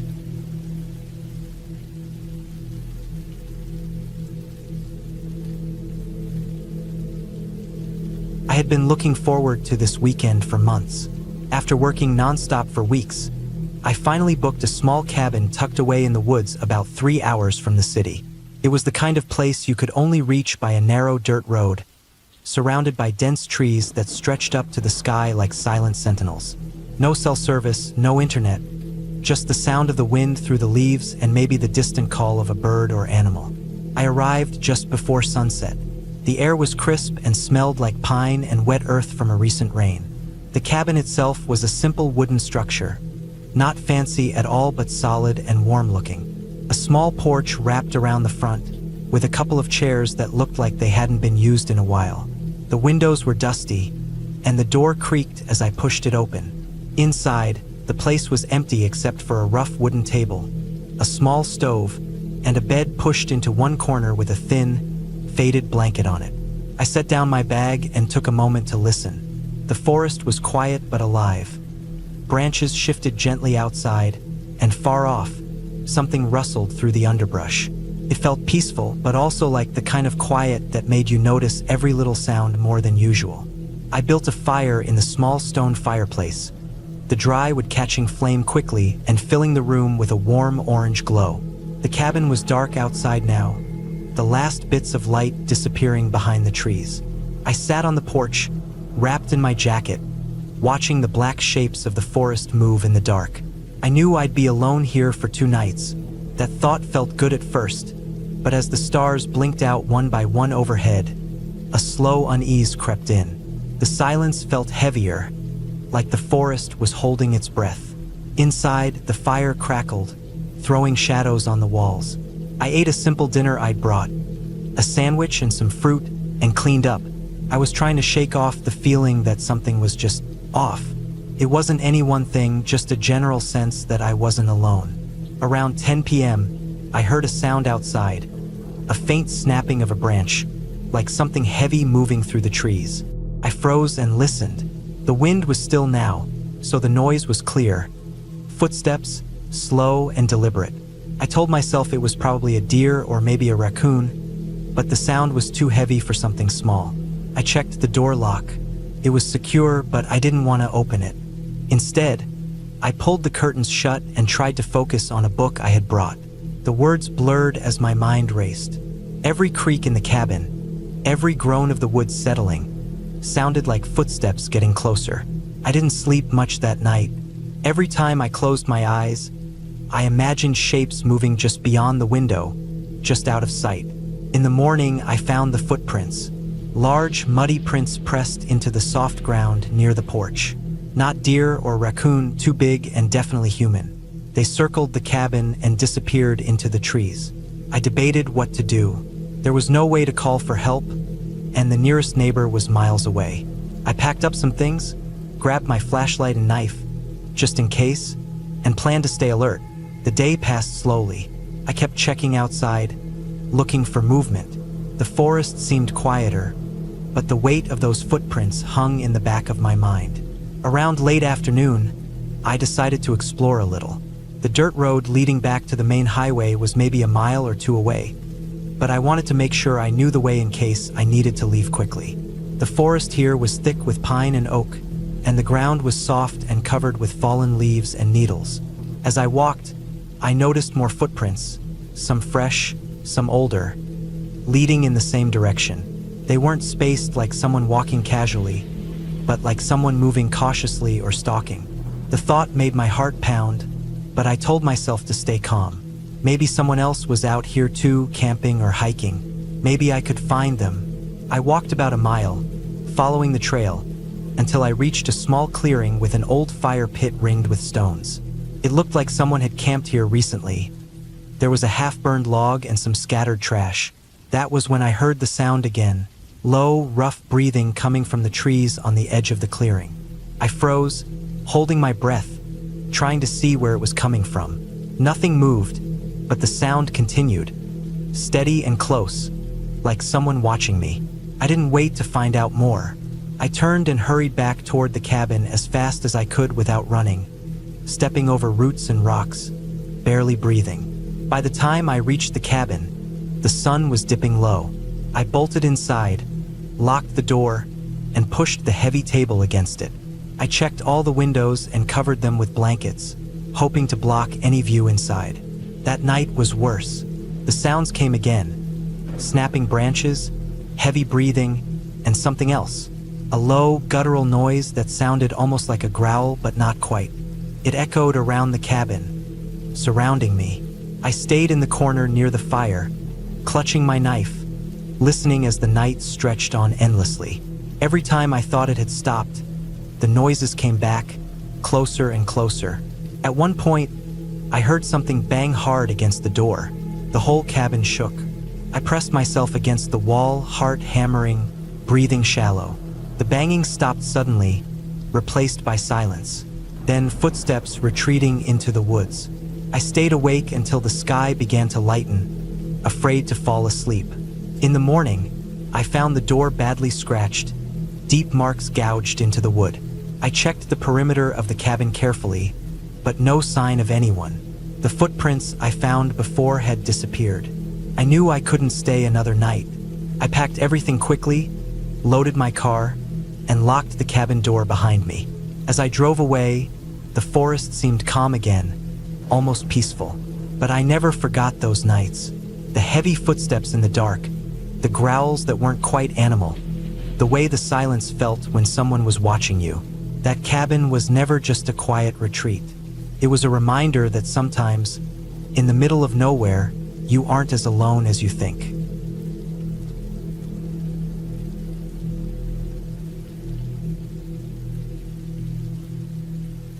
It was supposed to be a peaceful weekend, a quiet escape from the constant noise of the city, a break from work, and the perfect chance to get away from everything. The cabin was tucked away deep in the woods, miles from the nearest neighbor, with nothing but the forest stretching out all around it.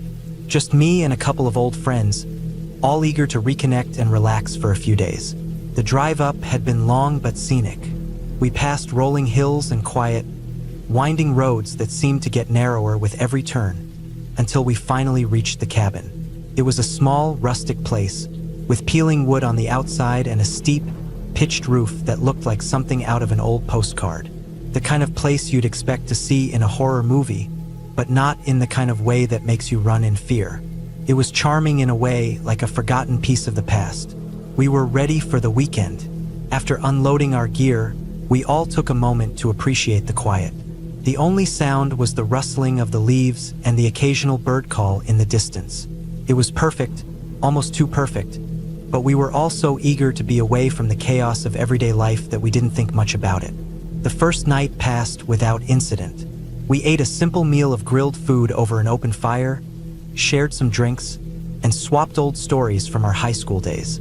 The usual fun stuff. We even went for a short hike before dark, just to stretch our legs after the long drive.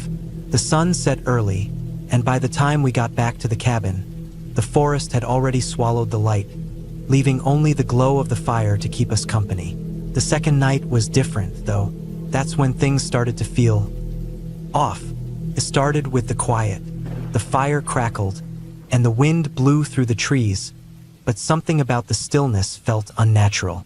I had a strange sense of being watched, but whenever I turned around, there was nothing but the blackness of the woods. I brushed it off. My friends were still chatting around the fire, oblivious to anything strange. But I couldn't shake the feeling that something was lurking just beyond the reach of the firelight. At one point, I went inside the cabin to grab another drink. The place was small and cozy, with wooden floors and a large stone fireplace. Nothing out of the ordinary. As I stood in the doorway, looking out the window toward the forest, I thought I saw something move in the distance. It was quick, just a flash of shadow, but it was enough to make my heart skip a beat. I peered harder into the darkness, but I couldn't see anything. Maybe it was a deer, or maybe I was just tired. I didn't mention it to anyone when I went back outside. The night grew colder, and the air felt thicker. The fire burned low, and the chatter around the campfire began to fade. Everyone seemed to be winding down, ready for bed. But just as I was about to go inside, I heard something. It was a soft, rustling sound coming from the woods. At first, I thought it was an animal, maybe a fox or a raccoon. But then I heard it again, closer this time. This wasn't the soft shuffle of a small animal. It was something heavier, something that wasn't supposed to be there. I turned to my friend, Nick, who had been sitting closest to me. I could see the same concern in his eyes, a look that mirrored what I was feeling. We both listened, trying to figure out what it was. The rustling stopped, but the sense of something being there, watching us, remained. We stood up, both of us unsure of what to do. "Probably just a deer," Nick muttered, but his voice didn't have the same confidence as usual. "It's probably nothing." I nodded, though I wasn't so sure. I didn't believe in supernatural stuff, no ghosts or spirits. But that didn't mean I wasn't afraid. Fear isn't always logical. Sometimes you just feel it in your gut. We all eventually headed inside. The cabin was warm, and we quickly made ourselves comfortable, pulling out sleeping bags and settling down for the night. I tried to sleep, but every time I closed my eyes, I felt the nagging sense that something was out there. I heard things outside, but I couldn't tell if it was just the wind or something else. I must have eventually fallen asleep, because the next thing I remember is waking up to a strange sound in the middle of the night. It wasn't the wind or the usual night noises. It was a scratching sound, slow and methodical, like something was trying to dig into the cabin itself. I froze. I wasn't sure if it was coming from outside or inside the cabin. The sound continued, getting louder, and I could feel my heart racing. It wasn't an animal, at least not one I recognized. This was different. I got up quietly, careful not to wake the others. The moonlight filtered through the windows, casting long shadows on the floor. I moved to the door and peeked out into the darkness, hoping to catch a glimpse of whatever was causing the noise. First, I saw nothing, just the usual trees and the slight sway of the branches in the wind. But then, my eyes locked onto something that made my blood run cold. There, standing just outside the edge of the firelight, was a figure. It wasn't a man, But it wasn't an animal either.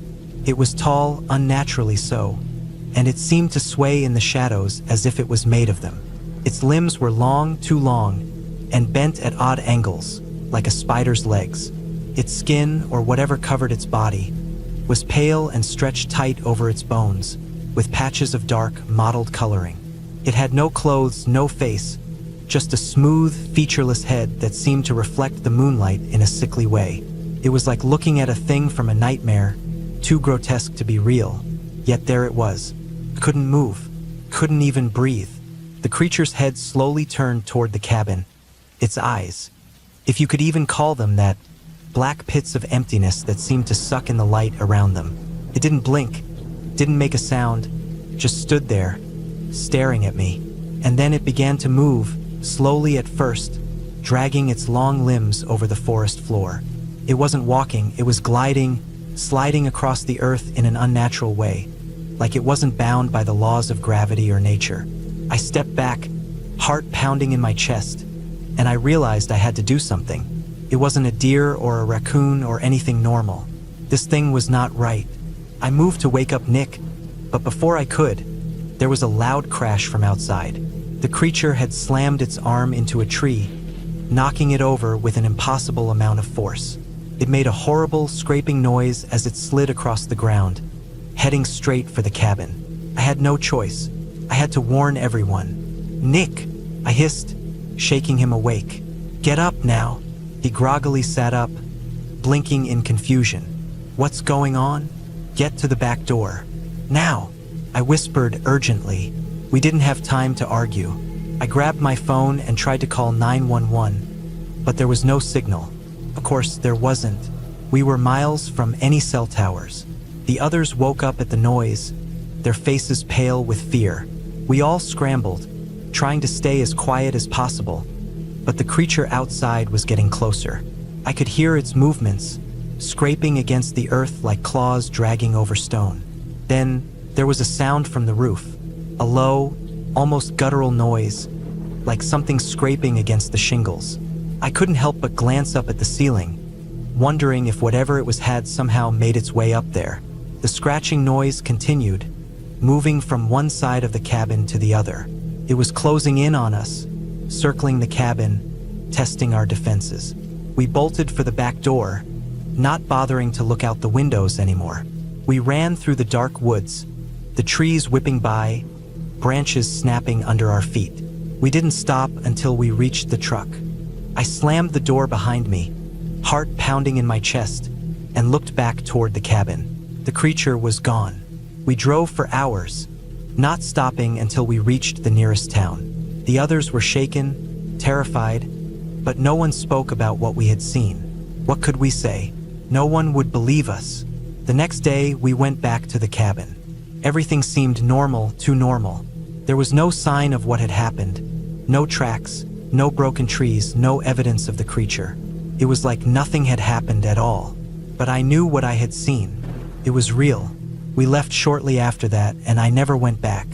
I don't know what that creature was, but I know it wasn't something I'd ever want to see again. I'm still not sure what it was doing in those woods, or why it was so interested in us, but I've never forgotten that night. It's been years now, but every time I think about it, I get the same feeling I had back then. Like something is watching me, waiting for the right moment to strike. I hope I never have to face it again.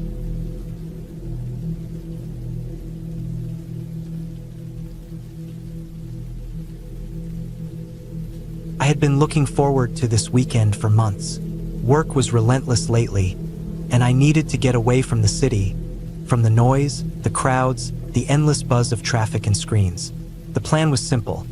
Spend 3 days alone in a small cabin deep in the woods. No internet, no phone service, no distractions. Just me, the quiet, and the wilderness. I packed carefully. A small duffel with clothes for all sorts of weather, enough food for the weekend, a heavy-duty flashlight with fresh batteries, a small first aid kit, a few books, a pocket knife, and a map of the area. The cabin was somewhere in a national forest about 2 hours from the nearest town, tucked off a dirt road not really marked on any GPS. I had driven it once before, 2 years ago, when a friend owned it, but it had since been sold. The new owner was a family friend who let me use it while they were away. I set out early Friday morning, driving through stretches of highway, then winding onto smaller roads lined with thick stands of pine and oak. The scent of pine and damp earth was already in the air. As I got closer, the road narrowed and got rougher. Patches of gravel and exposed roots cracked the dirt path, and I had to slow down to keep from scratching the bottom of my car. The sun was still low when I finally spotted the cabin through the trees, a modest structure made of weathered logs with a stone chimney, smoke stains on the roof, and a small porch cluttered with old chairs and a rusted grill. It looked the way I remembered. Simple, sturdy, unassuming. I pulled up, cut the engine, and sat for a moment, letting the silence sink in. No birds chirping, no rustling branches, just a stillness that felt like the forest was holding its breath. I stepped out, the cold air biting at my face. It was early spring, but the nights were still cold, and the forest floor was dotted with the last patches of melting snow. The cabin door creaked as I pushed it open, the smell of old wood and musty blankets greeting me. The place had no electricity, no lights except the oil lamp on the table and the fireplace. I unpacked slowly, setting the duffel bag on a chair, then stacked the firewood near the hearth. There was a small kitchen area with a sink that ran from a well outside, a wood stove, and a rickety table. After lighting a fire, I boiled water to make tea and sat by the window, watching the woods. The sky was brightening as the sun climbed, casting long shadows between the trees. I felt a calm I hadn't experienced in months. The noise of the world felt miles away. The first day passed quietly. I took a short hike along a marked trail near the cabin, listening to the crunch of twigs underfoot, the distant call of a crow. I found some early wildflowers poking through the ground and watched a squirrel dart from branch to branch. The air was crisp, and the forest smelled damp and earthy. The hike was refreshing, but I didn't go far. I wanted to save energy for tomorrow's longer trek. That evening, the wind picked up. It rustled the trees, making the wooden walls groan and the windows rattle softly. I sat by the fire with my book, but my eyes kept drifting to the dark shapes outside. The forest seemed alive in a way I hadn't felt before, not just peaceful but watchful. The quiet wasn't just empty, it felt like something was listening. I fell asleep with the fire dying down, waking a few times to the sharp whistle of the wind and the cracking of branches. But nothing else disturbed the night. Saturday morning came with a gray sky and a low fog hanging over the trees. I had planned to hike to a nearby lake, about 5 miles away, following a trail that wound deeper into the forest. I packed my bag carefully: water, snacks, a compass, the map, the flashlight, and stepped out just as the fog began to lift. The trail was narrow and overgrown in places. The ground was soft from recent rains, patches of mud clinging to my boots. I walked slowly, listening to the occasional drip of water from leaves and the distant splash of a stream. The forest was dense, trees standing tall and close together, their trunks covered with moss and lichen. Sunlight filtered weakly through the canopy, creating patches of light and shadow on the ground. As I walked, I felt a growing sense of isolation. No one had passed this way for some time. The trail markers were faded, some missing altogether. A few times I had to backtrack, trying to find where the path continued. The deeper I went, the quieter it became. Birds were absent, and the wind seemed to die down under the thick boughs. About 2 hours in, I reached a small clearing with a fallen tree lying across it. I stopped for a drink and looked at the map. The lake should be just beyond a ridge, maybe a mile further. I decided to keep going. I started climbing the slope, the ground steep and slippery with wet leaves. Near the top, I heard a sudden noise, a sharp crack, like a branch snapping underfoot, but it wasn't mine. I froze and looked around. The forest was still. Nothing moved. I told myself it was probably a deer or some other animal. There were bears in this forest, but they usually avoided humans. Still, a cold shiver ran down my spine. I kept going but stayed alert, scanning the woods carefully. I found the lake shortly after. It was smaller than I expected, nestled between hills with dark water reflecting the gray sky. The shore was rocky and uneven, and dead leaves floated on the surface. I sat on a large stone, pulled out some food, and rested. The quiet was absolute. No wind, no birds, no insects, just the faint lapping of water at the shore. I checked the time, still plenty of daylight left to head back. I planned to take a different route, a shortcut that cut through denser woods and came out near the cabin's back road. I stood, brushed off my pants, and started on the new trail. It was rougher, less marked, and overgrown. The trees here were older, thicker, the canopy blocking most of the light. The ground was littered with branches and roots. After about 30 minutes, the forest seemed to close in around me. The path disappeared under a pile of fallen branches, and the air felt heavy and damp. I looked at the map again, trying to figure out exactly where I was. Suddenly, I heard it, a low, rhythmic thudding sound coming from deeper in the woods. It wasn't natural, not the steady beat of rain or a distant animal. It was deliberate, slow, almost like footsteps, but heavier. I stopped and listened, holding my breath. The sound stopped.